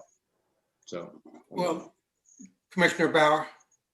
Yeah, I look at our demographics have changed. We've noticed this for, the last 10 years. We can see how many people are renting their homes out versus living in these homes. There's been a heck of a lot of very nice homes built, although bigger. But when you live in if this is going to be your primary residence one day, you don't want a smaller house. And that's, the need has been that they can do it. I share Bill's, position here as well, is that I'm not comfortable taking rights away from people. But I also understand that the neighbors sort of want, they don't want it being overgrown. How do we change the code today and soften it up a little bit? I mean, going from 5,000 to 4,000. Hold on 1 second, Mr. Bauer, hold on 1 second. Mr. Townsend, are you still there or have you signed off? I'm still here. I do have to get to something here any second. I know. I'm just, I apologize, Commissioner Bauer, for interrupting you. I just want to catch Mr. Townsend before he left. What would be your suggestion on how to do? I have a thought maybe that we should temporarily close this meeting and then continue at another time if we can't have you available right now. All right. So it's apparent that you want to continue your deliberations and give this more thought. You're not ready to vote on that today. That's obvious. So you have a number of different options, but one of them would be just to table consideration of this ordinance. And in the meantime, you can submit your comments to me and I can sketch up the different comments and propose different amendments And then you can reconvene after noticing a new public hearing, and you can publish some of the different alternative provisions that some of you support. And in the meantime, and we can pick up after having done that. Now that's not quite the same thing that Commissioner Jasinski suggested, but I need to hear from the commissioners what you want to do here. We've been at it 4 hours. We've been at this for 2 hours. Mm-hmm. Commissioner Persinger? Yeah, I think Fred's suggestion is really a good one. I think it gives us a little more opportunity to chew on some of these issues based on the public input that we had and offer some of our comments specifically. I think we really need to be as specific as possible, or else we're not going to get to the end result that we all hope we're going to get to. I think I tend to agree with Commissioner Jasinski. It's not the time to kick this back to planning and zoning. We've got some tough issues to address here. We have some decisions to make. I think we need to weigh in on what it is we think will work best and what best serves the interests of the people in the NR district, and as well as the RR district. There are some changes there too that we also need to remember are there. So again, I like the process that Fred has suggested for us. Commissioner Bauer, I cut you off. How do you feel about the continued? Yeah, I like that as well. I can cease my comments at this point and let's just table, I suggest we table it as Fred said and Gary echoed as well, so. Commissioner So Jasinski? I just want to ask our town solicitor, Mr. Townsend, a question. So, Mr. Townsend, when we have the next meeting, the ordinance that will be posted for a public hearing will be the same as this one. However, in the interim, you will take suggested changes from us and propose alternatives that we could potentially consider. So we'll have some alternative language ahead of time of the meeting. Is that kind of the intention? Yes, that is. Okay. Right. And so it may be that certain provisions have different suggestions to the one that's posted, and I'll do my best to make that clear. And we'll get that before another public hearing takes place. Commissioner Stevens, your thoughts on the procedure? I think it's a good compromise for all of us included. And I think it allows one thing, which is to thank Rick and Dave and let them and not tax them any more than they've already been taxed, and let us move as a group forward to an agreement. All right, Mr. Townsend, you go ahead. And one more quick thing. I think you could also reconvene on a discussion only agenda item. But I would recommend, and I think all of you want to hear from the public again, but you could try and come to some consensus before holding the next public hearing, and then hold another public hearing and get feedback to that. So you have those options. After you table it, you have options. Okay, I'm going to ask the commissioners here. Now, we have other items on the agenda. Do you just want to table this one item, or do you want Bill to? has a comment, Dale. I just want to, Fred, just to clarify. I had to comment myself, and I'm asking a question. So do you just want to table this one agenda, or do you want to, what's one agenda item, or do you want to table everything else until we come to the next meeting? Because we still have to consider Mr. Didi's contract at a minimum. Mm-hmm. Well, Dale, that's really a question for you. What do we have to get done besides Jim Didi's extension? Well, we have to do that. We have to talk about the part of the budget part of the agenda item, because it includes, the budget includes the bonus for the holiday bonus for the employees that we need to vote on. Okay, so why don't we don't need to vote on, but Jim needs to tell you about. Okay, so I'll make a motion. So I motion that we table item 1 on the agenda until the next meeting, that we continue the meeting through the interim town manager and discuss the budget, the budgetary items, and the rest of the items are also tabled. Okay. Is there a second for that motion? Second. Mr. Bauer, you second. Is there any discussion on the motion? Mr. Jasinski, did you want to discuss it first? No, I just think, for purposes of expediency and the time of the meeting, that's what we can do. Mr. Persinger, you had your hand up? Yeah, I'm still, I'm bothered by kicking down the road, discussion of the rules, possible rules for the Bay Beach and Baywalk. We've talked about it a couple of times. We've taken public input on it, and yet we've never come back to it with any degree of specificity we're not even close to making a decision there.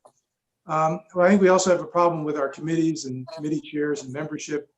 We've only reauthorized those, I think, through December, I believe.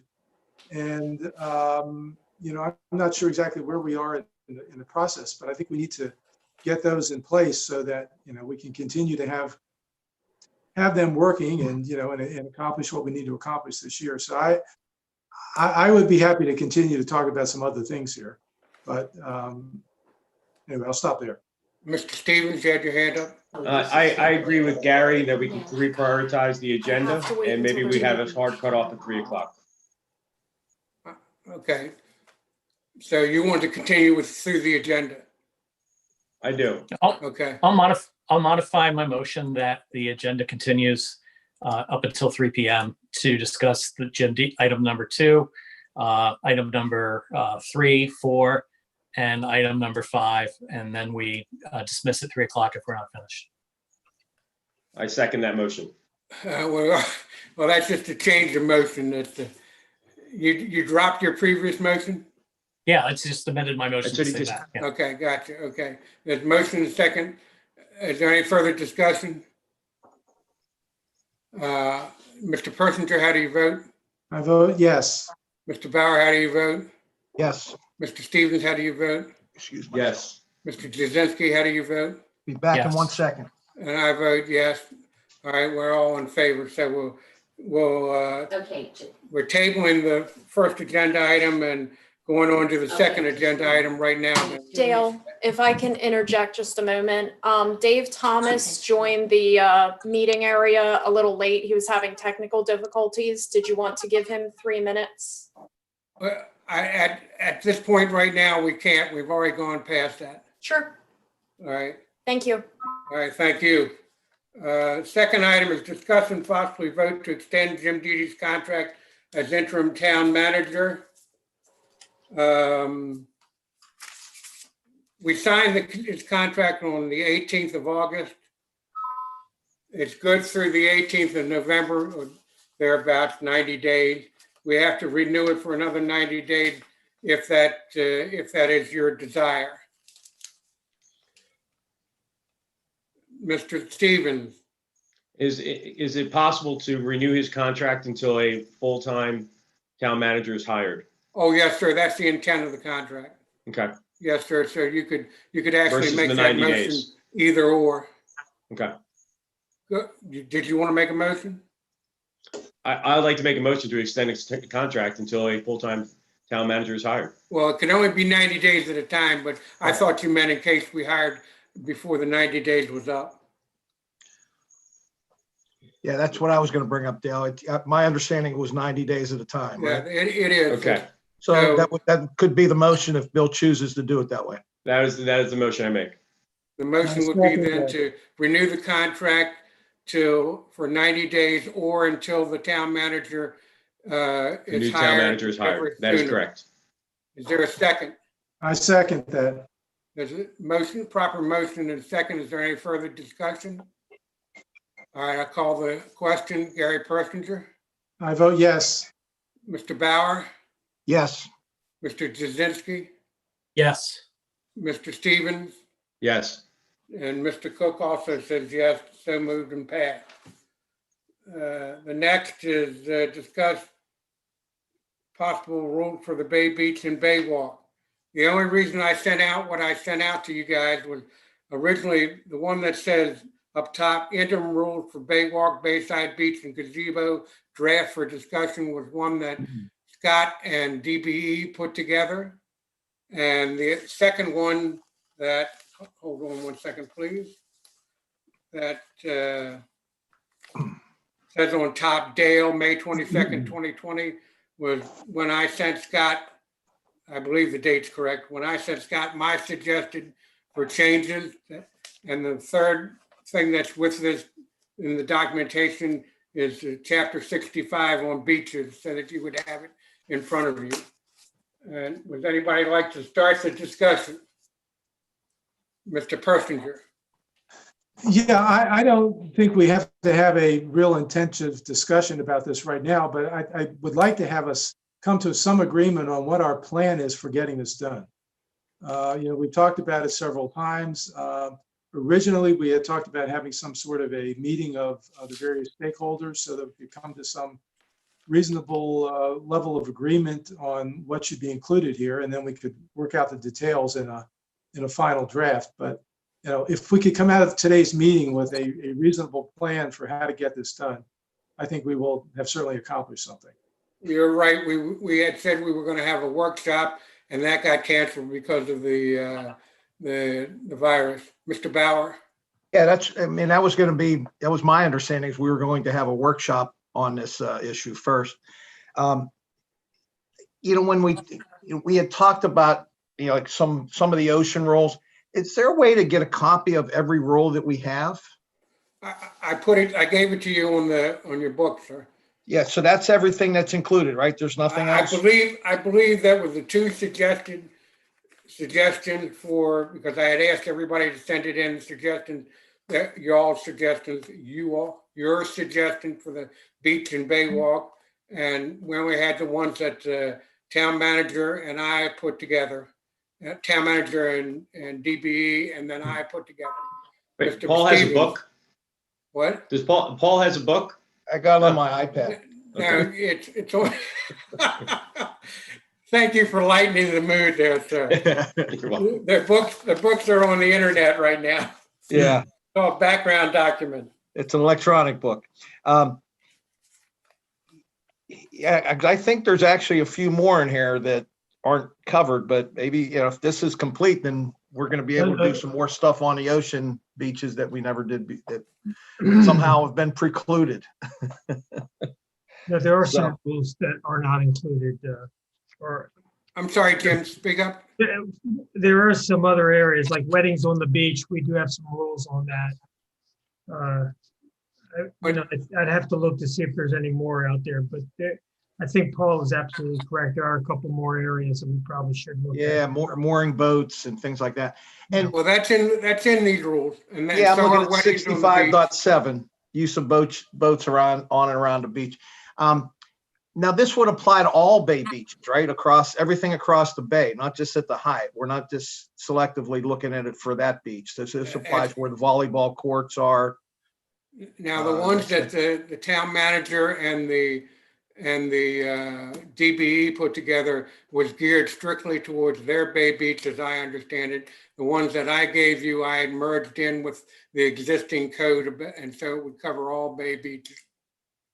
Yep. Okay. And this doesn't include private beaches along the water, right? No. So this is just publicly owned land. That's correct. Not stuff that's at the end of private streets, correct? I see what you're coming at. I'm just asking. I don't know whether the beach is. I have neighbors like everybody else, so I do not know whether the beach at the end of your street is public or not. Yeah, so when I look through there, I think the best thing to do is, let's try to build a consensus, via a workshop here with everybody. I tell you, that beach has been wonderful for, and I get to enjoy it a lot. Obviously, it's very, very close to my house, and I'm there every day, and my dog's with me, and we really haven't had issues. I mean, the applying rules where we don't have issues is, I struggle with that. I mean, like, why are we creating rules when we don't have issues? So, so that part of me just really, I don't think that's right. Plus the enforcement part of it, because we make our lifeguards enforce all these rules on the beach, correct? We don't have our police do it. Those are all lifeguard driven, and we don't keep a full-time lifeguard down there to enforce any of these. So by passing an ordinance that we're not going to have enforcement of doesn't make a lot of sense to me either. So, I think we have a financial commitment. If we're going to want to put these rules in place, then we're going to have to make the financial commitment to enforce them or just not do them. That's my 2 cents worth. But I think the workshop should be our next step, to Gary's point. Let's get some progress going on it.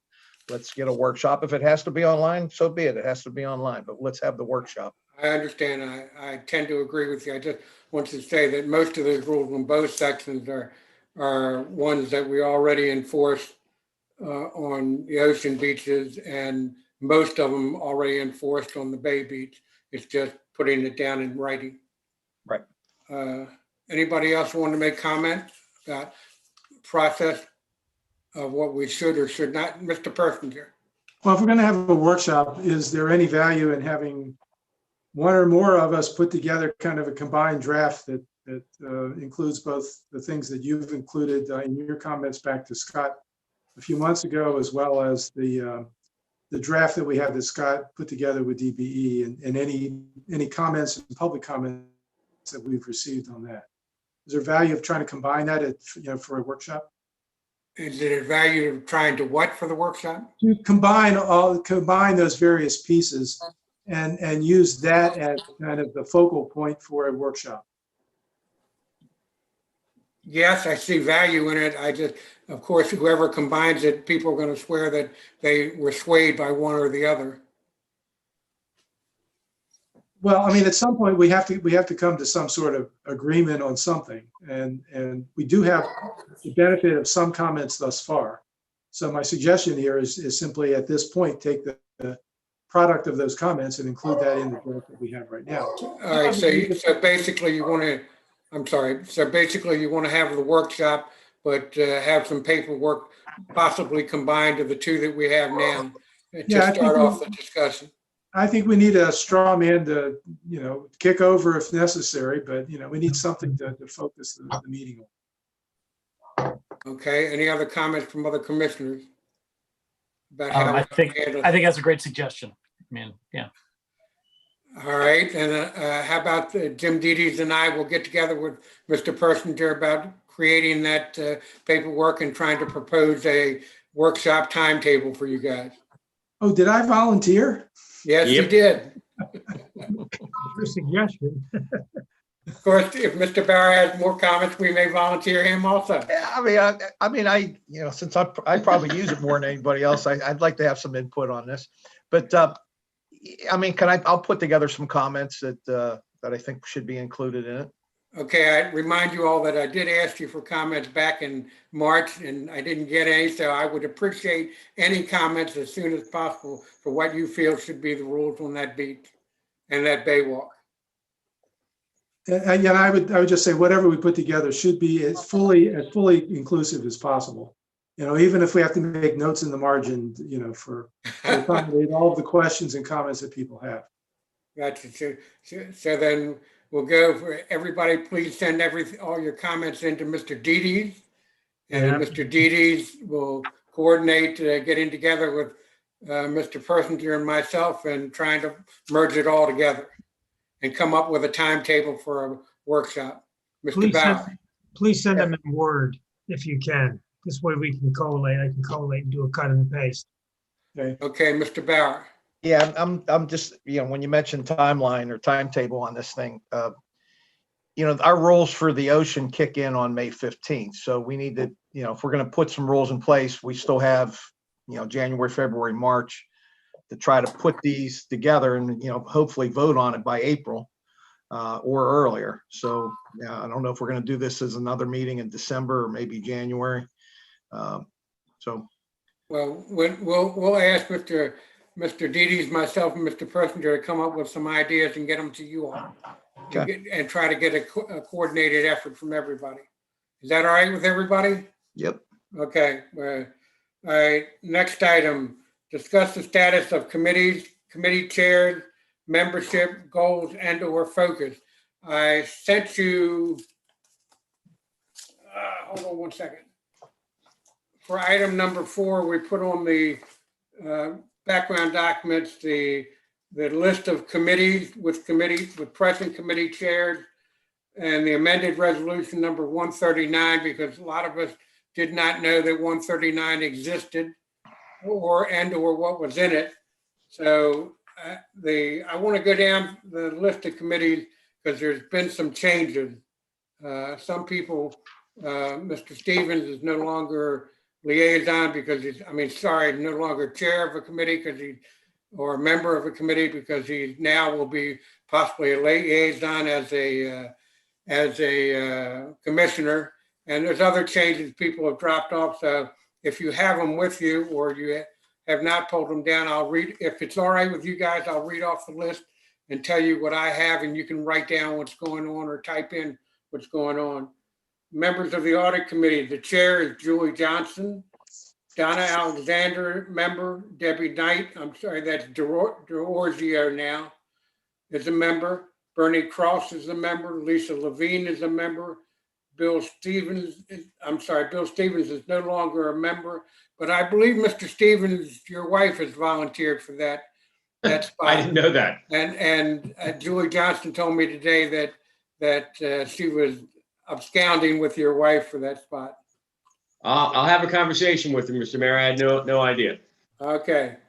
Hey, Mr. Mayor, Yes. if Janine says no, my neighbor's a banker. So she had asked me, she would be interested in being on there if Janine says no. Her name is Christine Cooper. Okay, I'll get back to you. These, again, this is just a discussion. There's no final decision on these right now. The Budget and Finance Committee is no longer William Stevens as chair. Mr. Dave Davis has been appointed chair and at your wishes.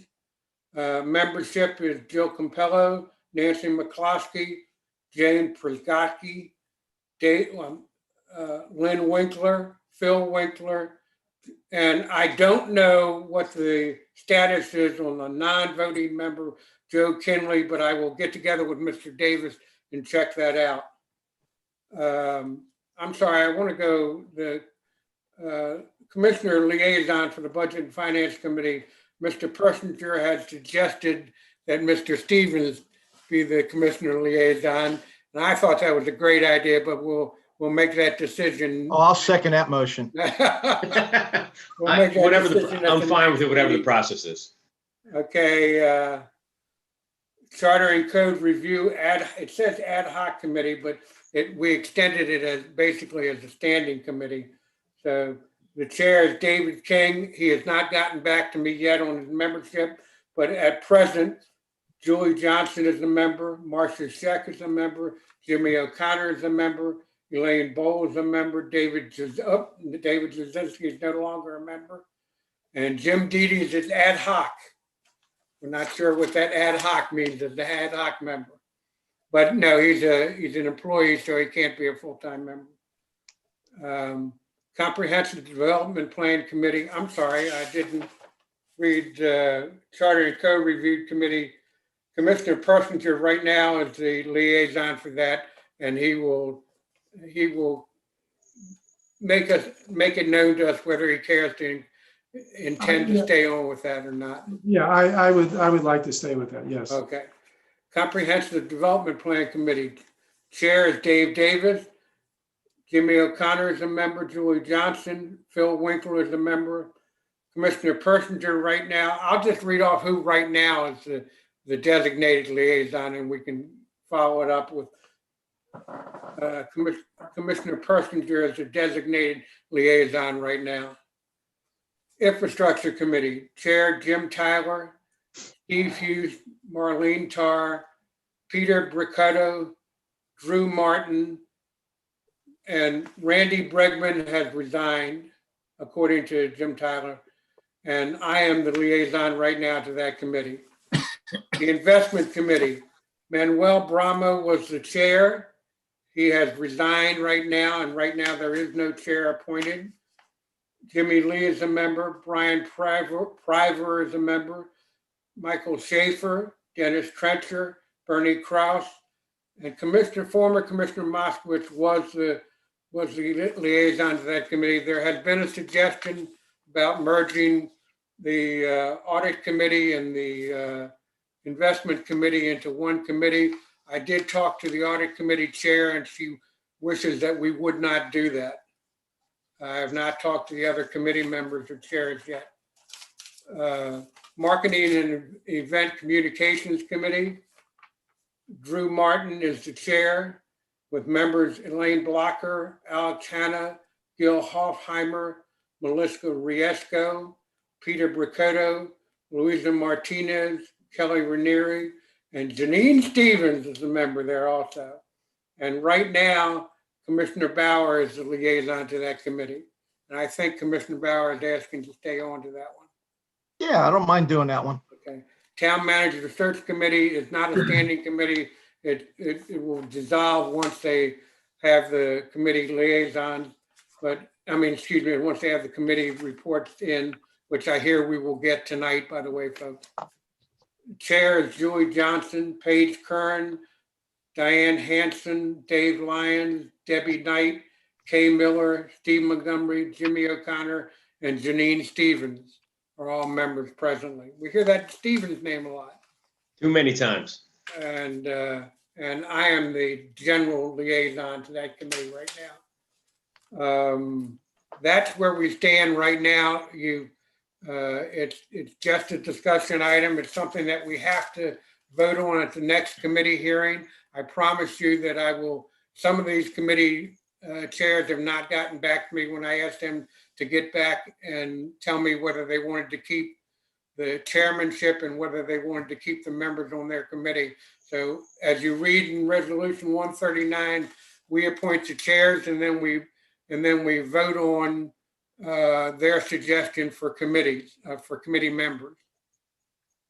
Any other comments? Yeah, Dale, my only other comment is if you need a liaison for the investment committee, I can volunteer. I'm sorry, say that again, sir. If you need a liaison for the investment committee, I will volunteer for that. I had you listed down there already. I figured you did.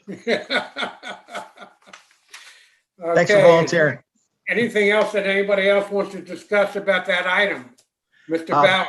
So we have 3 other committees that are, but they're longer terms. We don't replace them each year, correct? So P&Z, Board of Adjustment, and Election? The 2 of them are boards that we have their terms. We only replace when their terms. That's P&Z and Board of Adjustment. And the Election Committee, we don't have to replace, excuse me.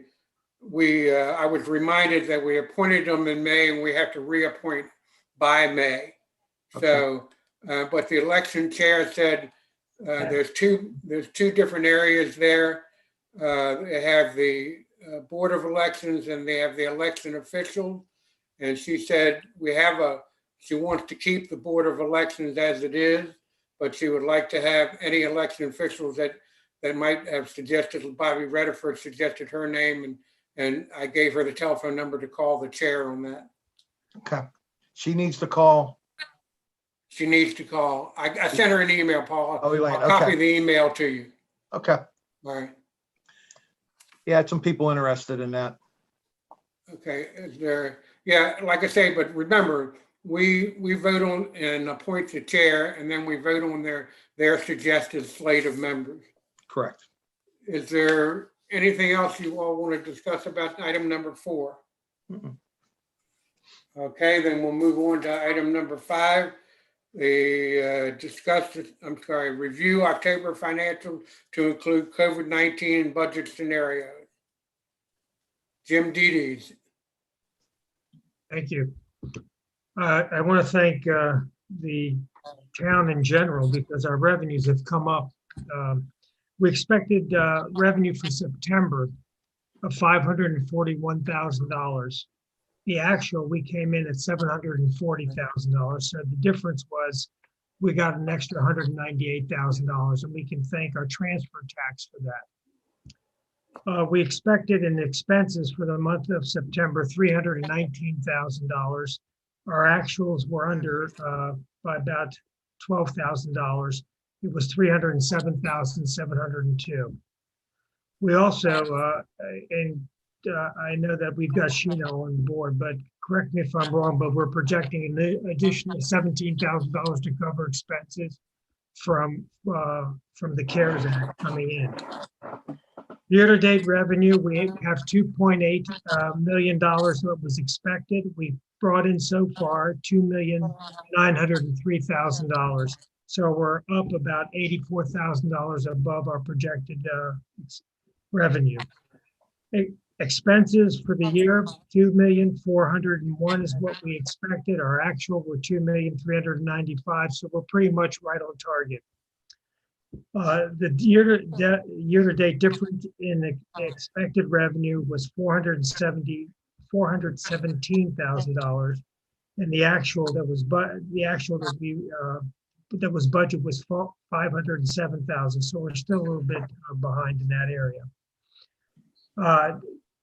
What we've set aside, the expected set-asides were $101,741, and we actually set aside $112,523, and that was again due to the increase in our transfer tax. The COVID scenario, it looks very good, and quite frankly, I think at this point in time, if you look at the Abby, get out of here. If you look at the COVID scenario that was submitted sometime, excuse me, let me get rid of the dog. I don't get rid. What does he mean, get rid of the dog? I just want to make a comment. We do know that the October financial statements are on the website, correct? All the financials are on the website. Could be, yeah. Yeah, but he's reviewing September, I think. I'm sorry, Tina, your mic is off. Excuse me, it's October, sorry. Tina, go ahead. Okay. Those are the October numbers. He's saying the wrong thing. Yeah, they're all October. I apologize for that. Yeah, the 177, 930 is October.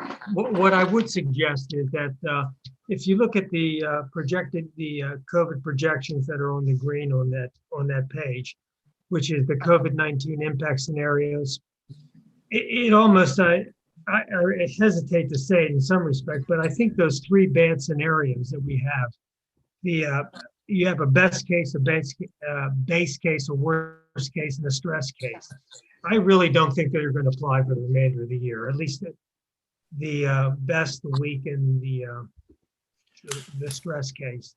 I just think it's a false figure, and I think we ought to just wipe it off the books. I think we're going to have a best case, maybe a slight less than that, but I think we're going to come close to zeroing out for the year. And it's really pretty encouraging news considering where we are. Given that, I noticed that one of the comments that we had or proposed cuts was to cut the holiday bonus, the seasonal bonus for the employees. And at this point, I would recommend that I'd be given some sort of direction, but I'd like to go ahead and restore that budget back, the $8,500 for the, I would like to reduce that by $150 because I'd like to take me off of that at this point. I'm sorry, Jim, do you want to repeat that? Do you want to give the bonus? I would like to restore the holiday bonus this year for $8,250. Yeah.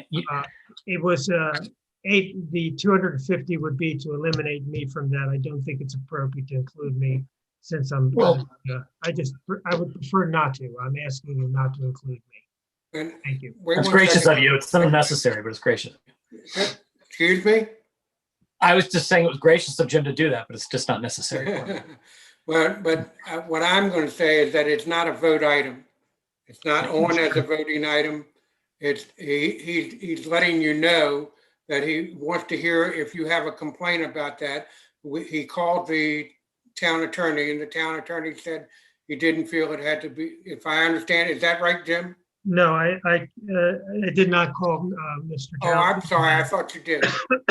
No, I contacted the original motion that came in was the budget. This was a recommendation. I'm sorry, I can't hear you.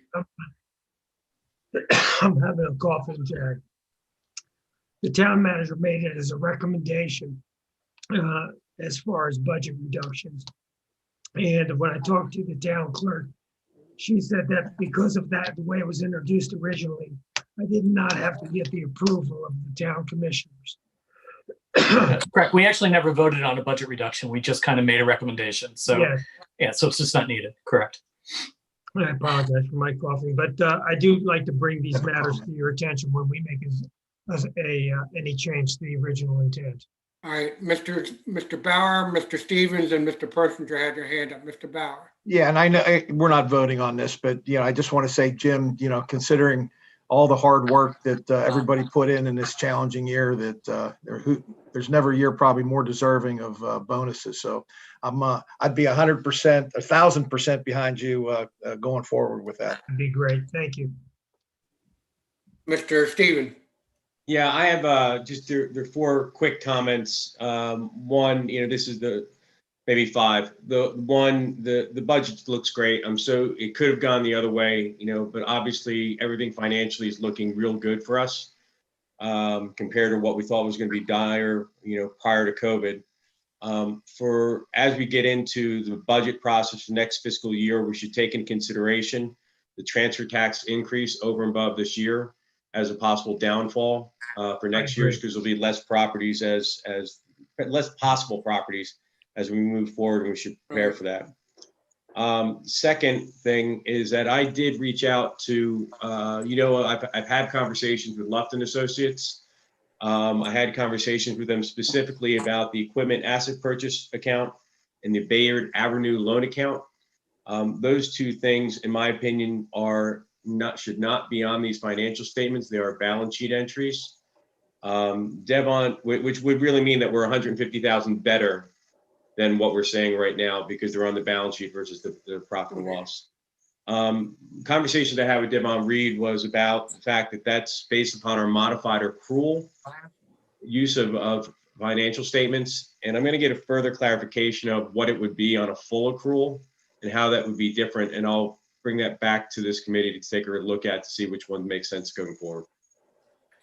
Thank you, sir. And that's all I have. Mr. Persinger.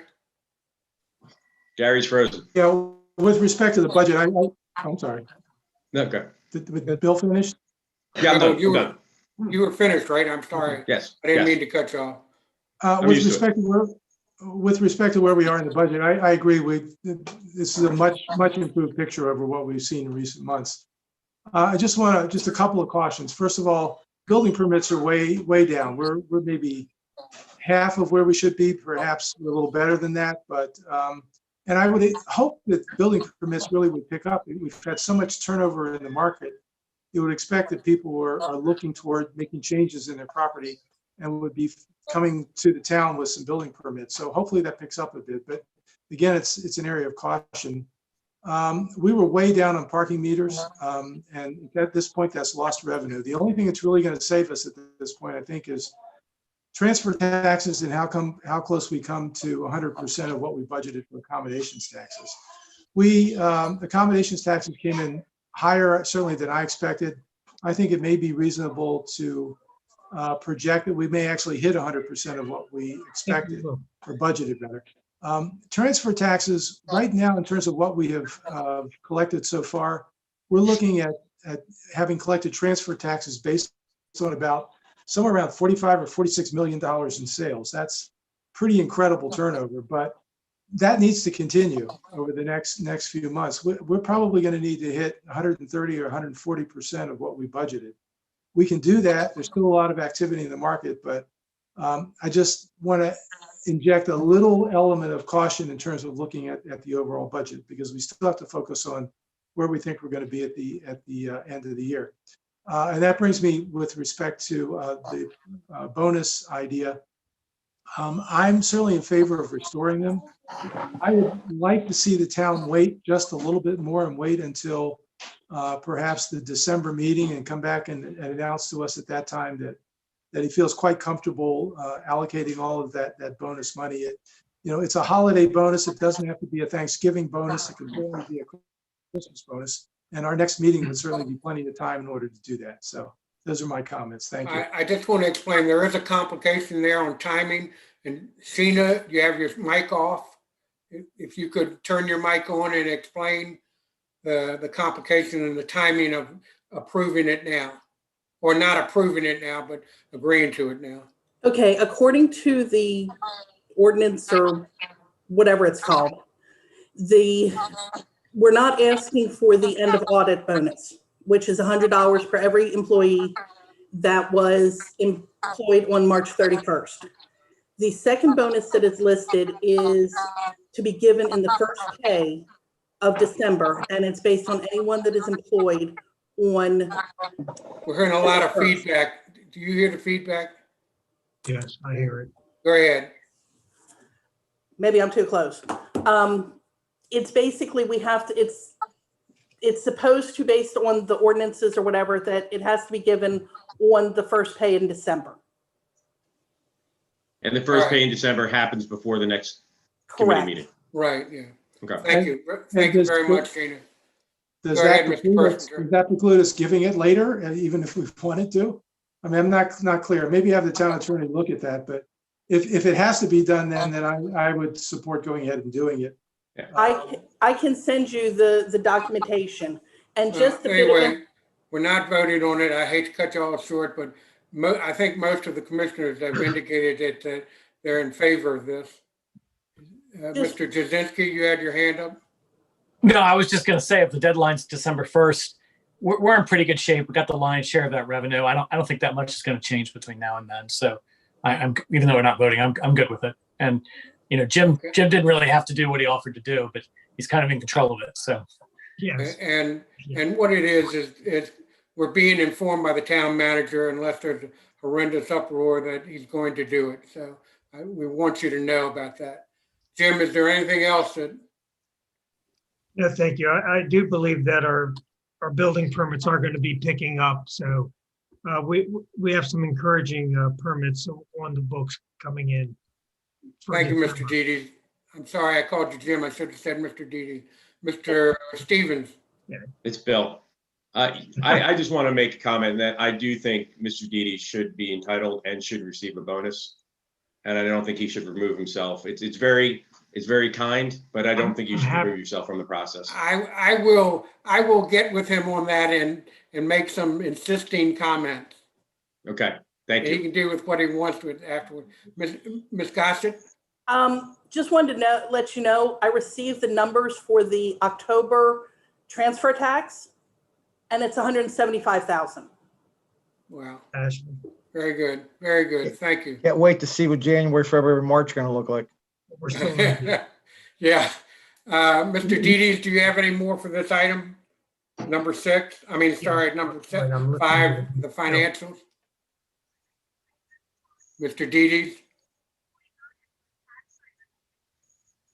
I don't know what he's listening to. He's on the telephone. We're gonna move on. I gotta let it go. If it's all right with you people, we're gonna move on, all right? No, I've got Ashley. Ashley was on the line. It was passed by resolution for the Christmas bonus. That's what she was passing. I'm sorry, you want to repeat yourself? The Christmas bonus was done by resolution. That's what Ashley was saying.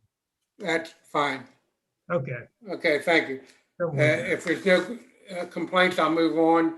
Item number 6, discuss the possible donation to the town of a house located on the northwest corner of Bayard Avenue and Cullen Street in Dewey Beach. The only reason this is on is the person that owns the house says they're willing to donate it. If we want to pay to move it, et cetera, that person already has a permit to destroy the house and another building on the property. So I didn't want to spend, I got negative comments. I suggested that maybe when I let you all know about it, that maybe I get an engineer and an architect to tell us how much it would cost. I got negative comments about spending that money to do that. So I did not. The only thing I know is that I was told by one person that to move the house, it would cost about $30,000 to move it or thereabouts. And I haven't gone any further than that. Mr. Bauer, you had your hand up? Yeah, I mean, just my thoughts on it. Obviously we need to know what it would cost to move it. We've purchased land, and I know we've been sitting on that land for a number of years, and we know it would cost us a lot more than $30,000 or $40,000 to build a town hall. So is this an in-between step for us? Is this something that we can get more space and at a reasonable, or a low price? I don't know what these costs are going to come in at, but I think from a feasibility standpoint, the fact that we're getting it for free as long as we move it, and the expense of getting it set up and all that kind of stuff. But it seems to be a better step than trying to build something new. And, because we really haven't had meetings of how we're going to pay for a new town hall, but we have, we spent what, 900 and some $1,000 on the land. So at some point we're going to have to do something with it. Gotcha. I have my thoughts too, Mr. Bauer, but I don't want to sway you all. Mr. Jazinski, you had your hand up. Yes. So it's more than just moving the house. I mean, moving the house, just part of it. You gotta kind of destroy what's already on the lot. Assuming you're talking about the lot on Route 1 by Rodney, as well as once you put the house in, you have to put a new foundation in. You have to bring the house up to commercial code spec. You can't just say you're going to ignore it. You have to do all the ADA stuff. You might, because it's a commercial building, you might even have to sprinkler it. I mean, it would be, it's not going to be cheap, is basically what I'm saying. It would entail very, very significant expense. It'd be nice to be able to take advantage of the land, as you pointed out. And we definitely, I think, should be looking at what our long range plan is to use it and be trying to set ourselves up financially to do that. I'm just not sure that this house is really a good fit for where we're at this time. And ultimately, it would end up costing a fair amount of money to take advantage of it. Yeah. Mr. Persinger. I agree with Commissioner Jazinski. That's it. Mr. Stevens. I don't agree with Commissioner Persinger. No, what I do believe is I do think that it's in our best interest to at least evaluate the total cost benefit and whether it would be feasible, as Mr. Jazinski says. I hate to look at what potentially is a $300,000 or $400,000 gift and turn it away for $100,000 cost, knowing that what we currently have, especially from a code enforcement perspective, is not probably the best facility for us. I'd also be curious as if it could also be used in addition to, and therefore placed on the lot next to the life-saving station, just as a possibility or something in addition for us to have as a resource here in town. So I would like for us to at least evaluate the total cost and total risk of it before we completely dismiss it. But I understand the risk. Well, Yeah. I would tend to agree with Commissioner Persinger and Commissioner Jazinski. My gut feeling on the matter is it would at least cost, like I say, I'm believing that it's a low estimate, $30,000 to move it. We'd have to tear down and destroy what's on the property now. I believe Mr. Jazinski is probably right about the cost of rehabbing. We'd have to meet ADA requirements. We'd have to totally, all the new code requirements. I think it would be way out of our range. That's just my gut feeling. It's like yours. It's what you're feeling at the moment. I would say that we pretty much only have the possibility of the lot on Route 1 because the lot on Dagsworthy behind the life-saving station is leased property from the state. And when we even tried to put parking on it, the neighbors went berserk because they didn't want it. They really came in and showed their true feelings about developing that land for anything. And so I would tend to agree with Commissioner Persinger and Commissioner Jazinski, unless you all want to. Mr. Bauer, we got something going.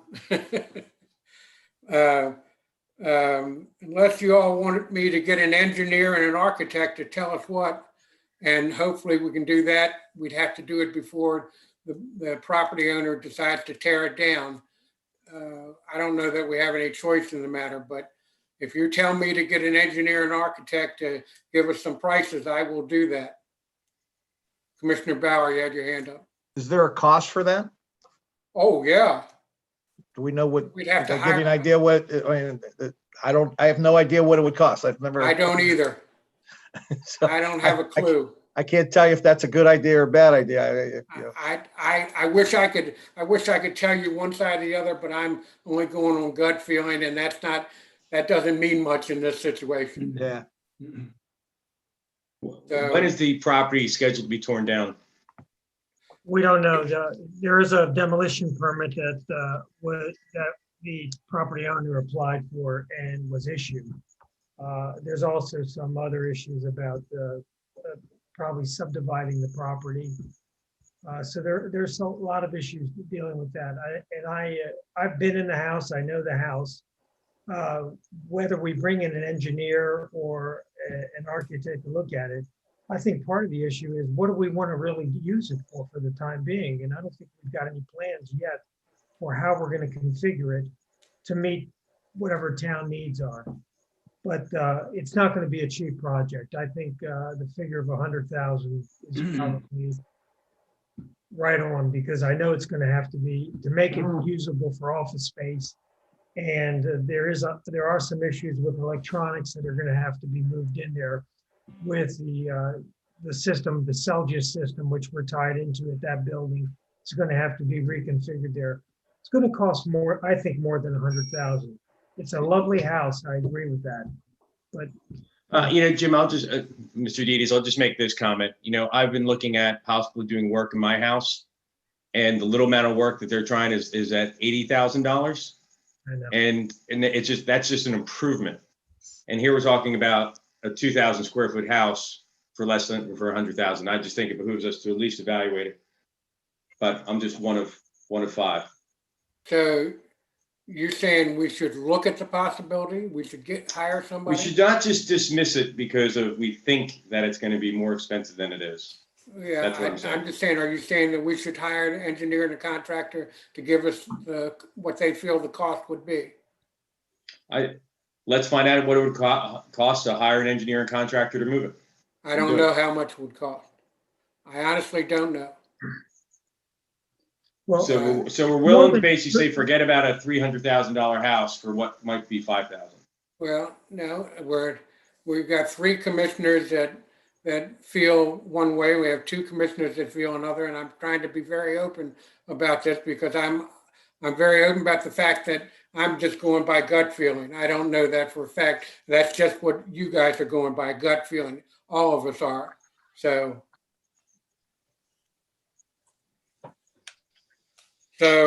unless there's a majority of commissioners that want me to hire an engineer and an architect to give us the value of it, I guess we're going to pass it by.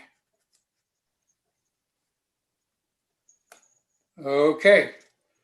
Now, item number 7.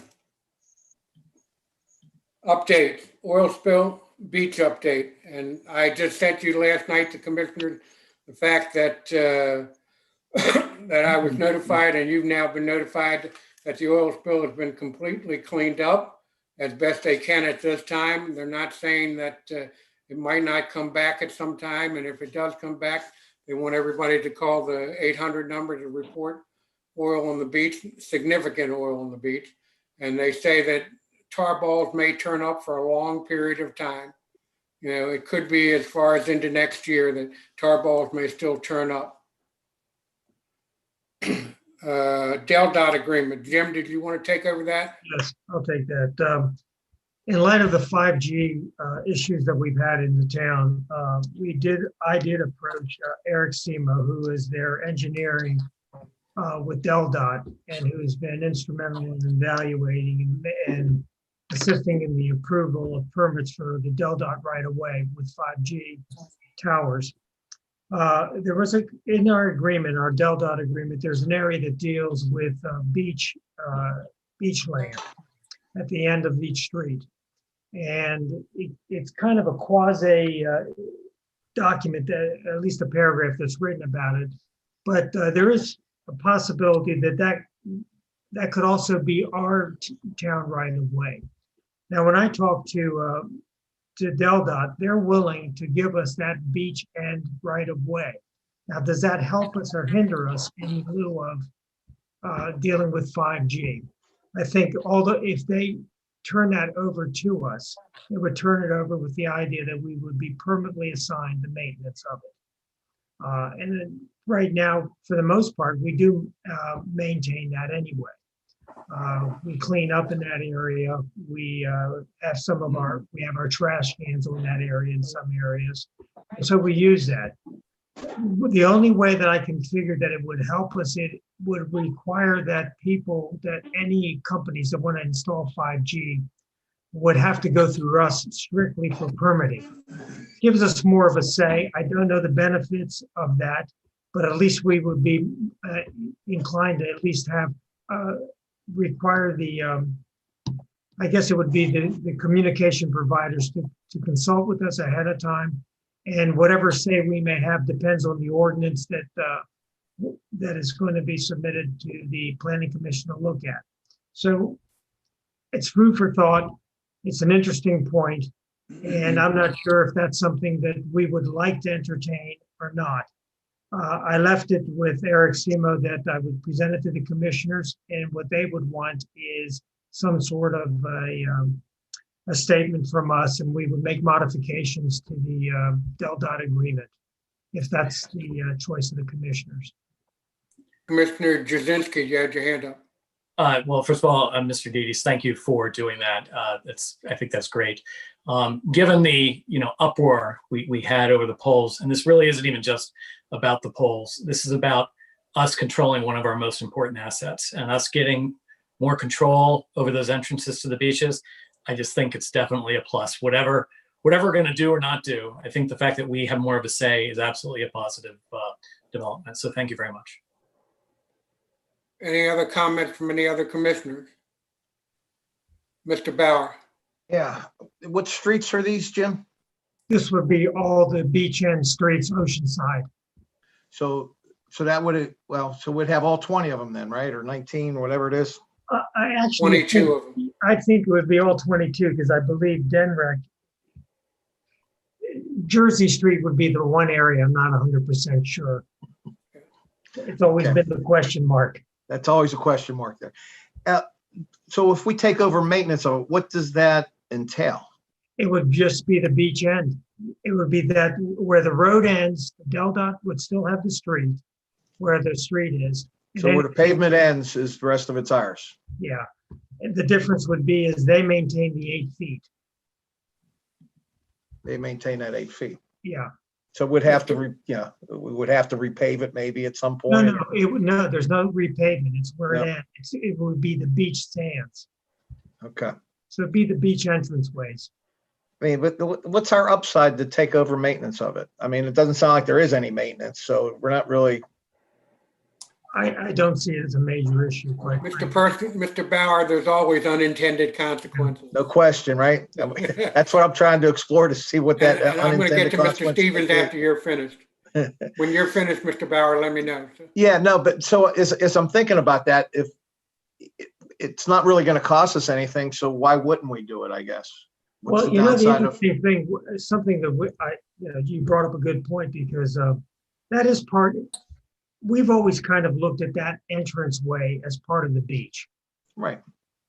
Well, we do have our beach tax. We really don't use it for much, with the exception of, cleaning the beaches and so forth. I think if anything happened, we would probably be in a position to tap into that fund. But for years, we haven't done anything with it. And you're right, there could be an unintended consequence somewhere. Right. I mean, I'm not seeing any downside to doing it, so why not do it? Mr. Stevens, your comment?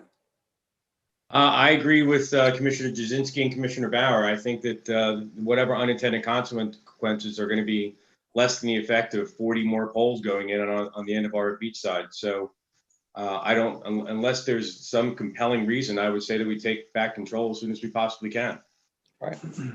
I don't know that it's going to control more beach poles going in, but we'll have a say. It's a little better. That's all I'm saying. We have a better chance. Okay. And Mr. Persinger, you sure you don't have a comment, especially after Mr. Dedes made that comment about? You have a comment? About what? I do not have a comment, no. Okay. All right, well, I have a comment, and I think there's going to be unintended consequences, but in all honesty, I can't think of one now, and we have to come up with some kind of thoughts on it now so Jim can contact them, and I can't see why he shouldn't contact them in a positive way. It's not a vote item anyway. So. Yeah, I agree. It gives us an area for beautification. Oh. I'll follow it up with Del Dot, and I'll bring it back to the commissioners. Thank you, Jim. Okay, next time, Jim, are you finished? Mr. Dedes, are you finished with that item? Yes, sir. The next item is town manager update. I got a call from the chairperson of that committee, Julie Johnson, just before we came into this meeting. And she said she wanted all of you to know that she would be sending out emails tonight to notify you that they were down to the 3 top people for the town manager position, and they would be forwarding names to you all tonight. So we have to come to some conclusion how we're going to handle possible interviews, and with the idea of, how are we going to come together? Are we going to do it by Zoom?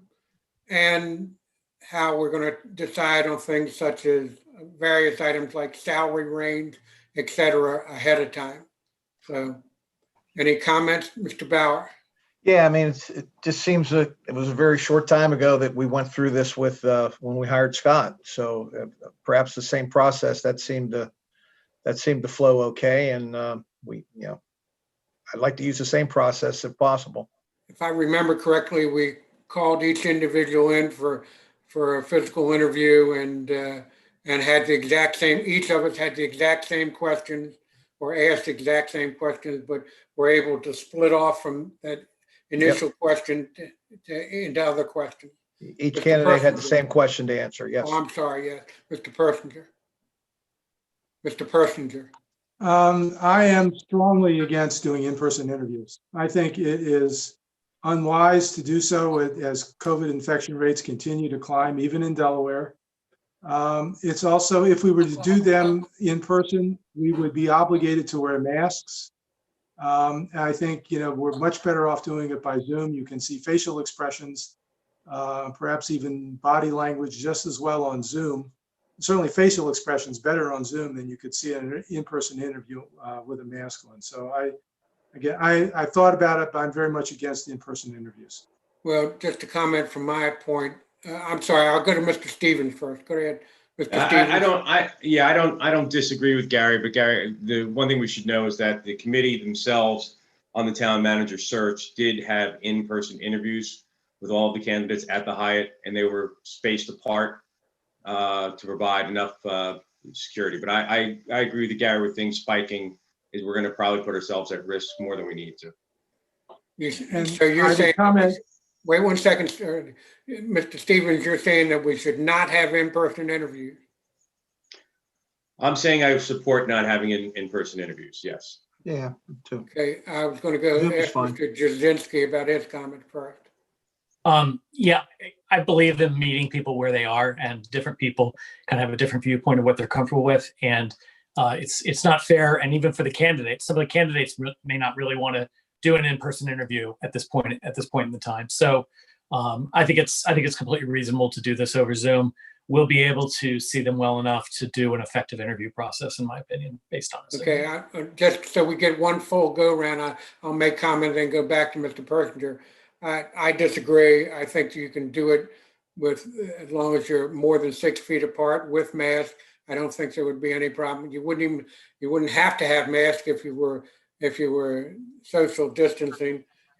But I understand that the majority here does not want to go with in-person interviews. So I'll go to Mr. Persinger, who had his hand up, and then Mr. Stevens, who had his hand up. Mr. Persinger. Well, I just think, the social distancing without a mask is totally inconsistent with what the science is saying right now. They're saying wear a mask and socially distance whenever possible.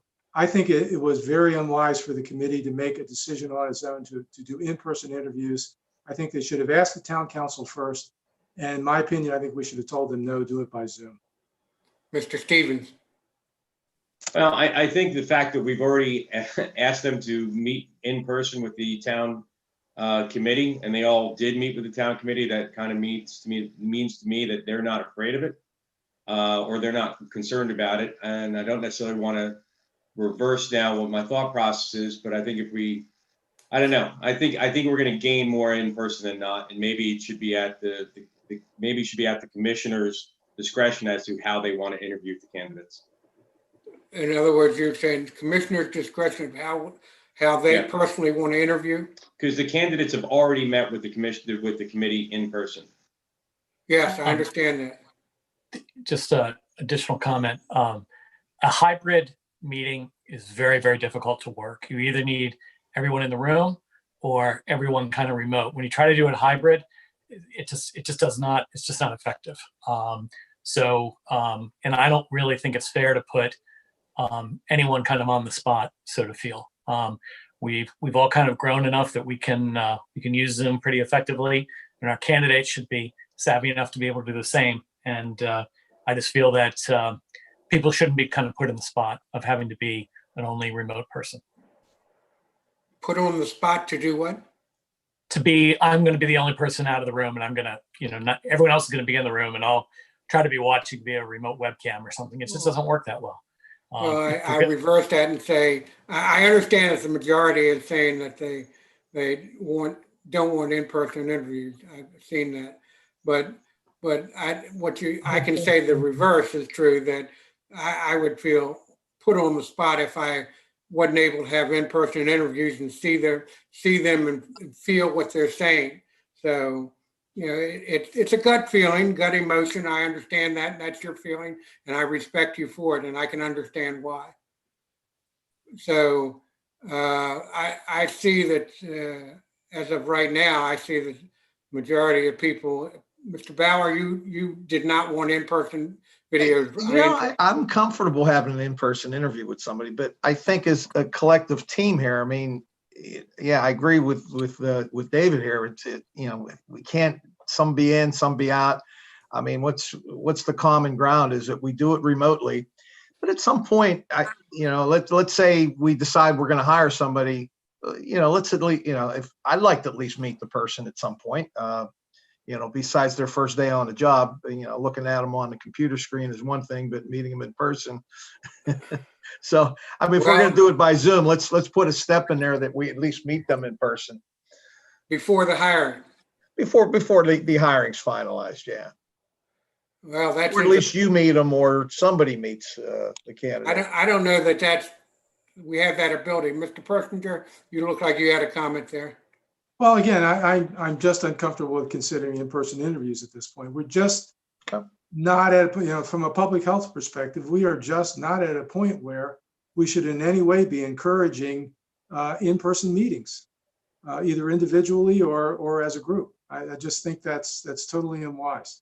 I mean, we have functioned, I think, fairly well in the Zoom format. Not you particularly, Mayor, are not terribly comfortable with it, but I think we've done quite well. And again, if we did in-person interviews, I think we would have to insist that we all wear masks, and you simply can't see facial expressions when you have a mask on. There's a lot of communication that's lost. You're much better off doing it without a mask in a Zoom format, in my view. We're sliding back and forth a little bit. Other than you, Mr. Persinger, we're sliding back and forth a little bit. I'm going to go right down the line here as I see you on the screen and ask, do you want to do in-person videos or not? Mr. Persinger, I take it you do not want to do in-person videos. I do not. Mr. Stevens, how do you stand? I do. Mr. Jasinski, how do you stand? Via Zoom. With Zoom? In other words, do Yes. not want in-person interviews. Mr. Bauer, how do you stand? I could go either way, but I'll say I'd prefer to be in person.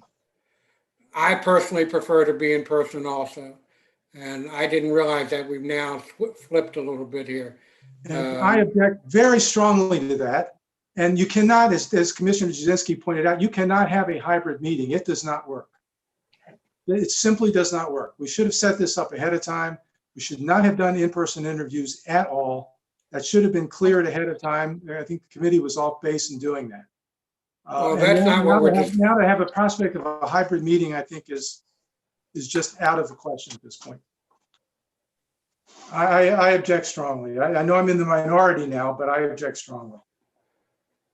I understand that. Thank you. Are there any other comments? Well, this is interesting. We have a majority now that wants in-person interviews. I have a proposal. Why don't we have our next meeting as a Zoom meeting? And then once we, let's say this is we're down to the one that we like.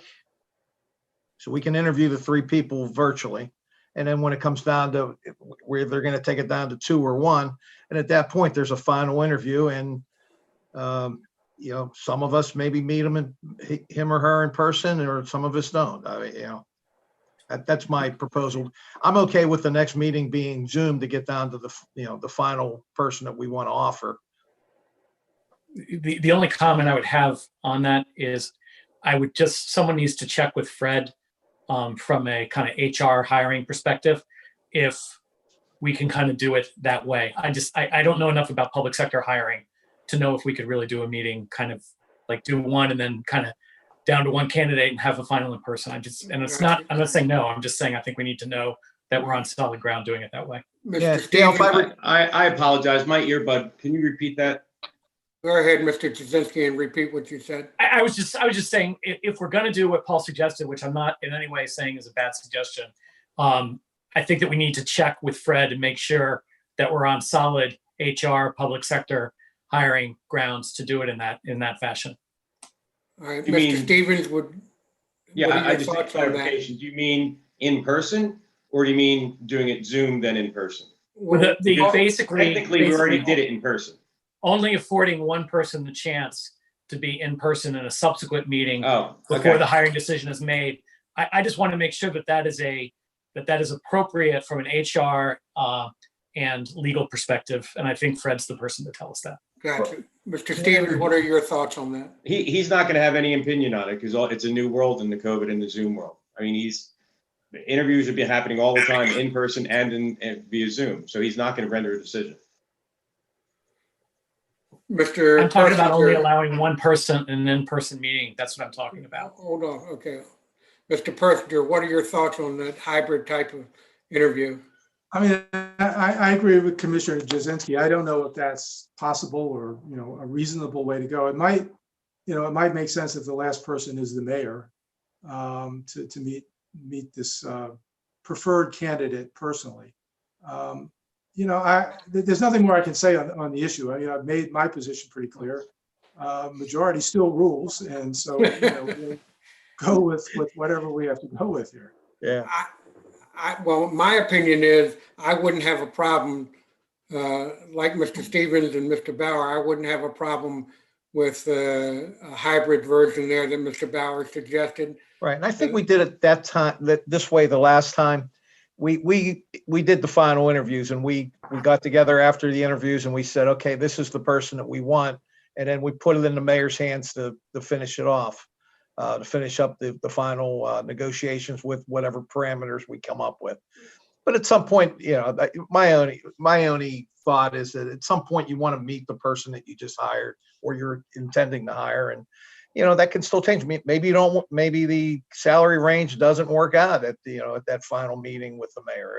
Maybe it does, maybe it doesn't. Maybe benefits or something. But if you remember, unfortunately, there was a question whether the mayor had already agreed to a salary, and then we had to vote on it. So that was a problem at the time, and I don't want to get into that problem again. So how about we do the hybrid version of it? What do y'all think about it? We do the initial meeting by Zoom. After they're out of the meeting, after the final person is out of the meeting, we discuss and come down to one that we would like, and then bring them back for an in-person interview of those that want to meet in person. And then we go back online together after that and make the final decision. Would that work out all right? I mean, it's a little convoluted, but it would get us to the same. I'm fine with that as long as Fred concurs that that's proper from HR. Okay, all right. Then I will talk to Fred and ask Fred to also speak with all of you. I think because you don't want to just hear it from me. I think you need to hear his thoughts himself, because I don't want to slant it in any way, shape, or form. So is that all right? Don't we get HR support from Lions? We do get it from Lions. I'd like to hear from Fred also, though. If you want to contact Lions, we can. That would be Diane Campanelli.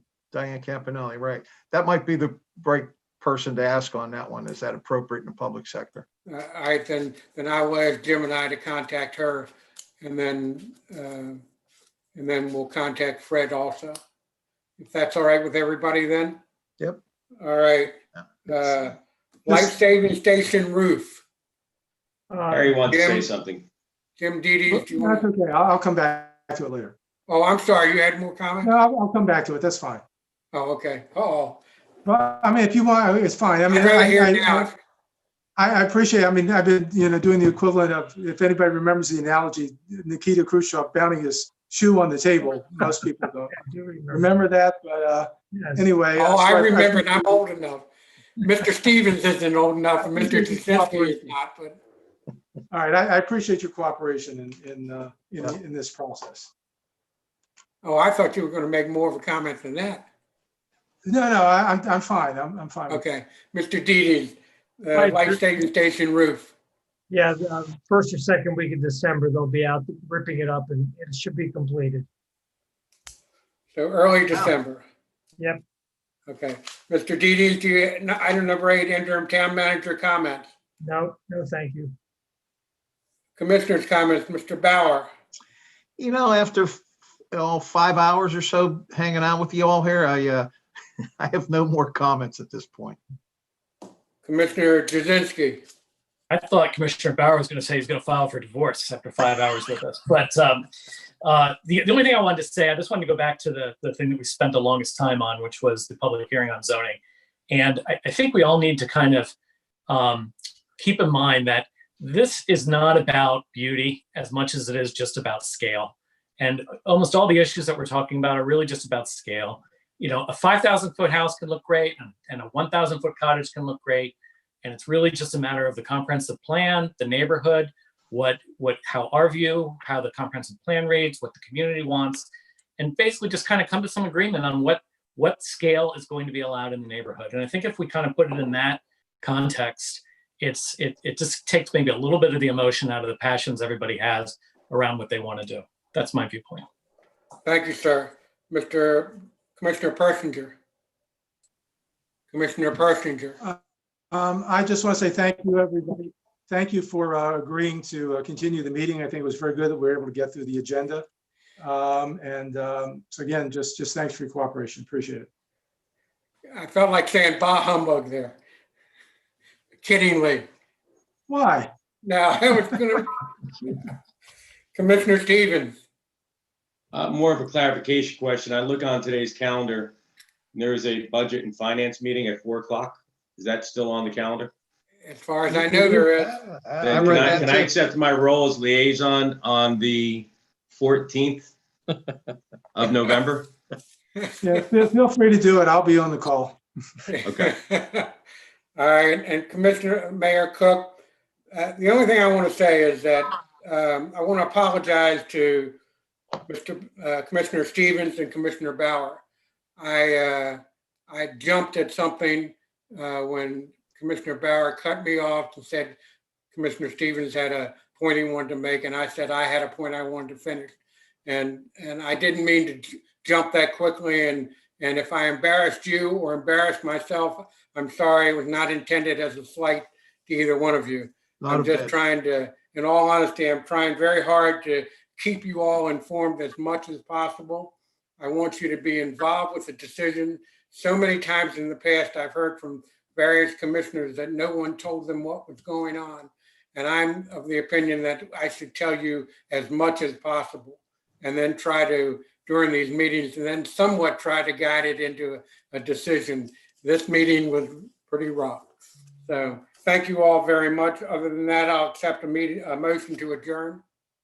So moved by Commissioner Bauer. All in favor? Aye. Aye. Thank you all very much for everything. Thanks, guys. Dave, thank you very much for helping us. See you, everybody. Bye. Thank you.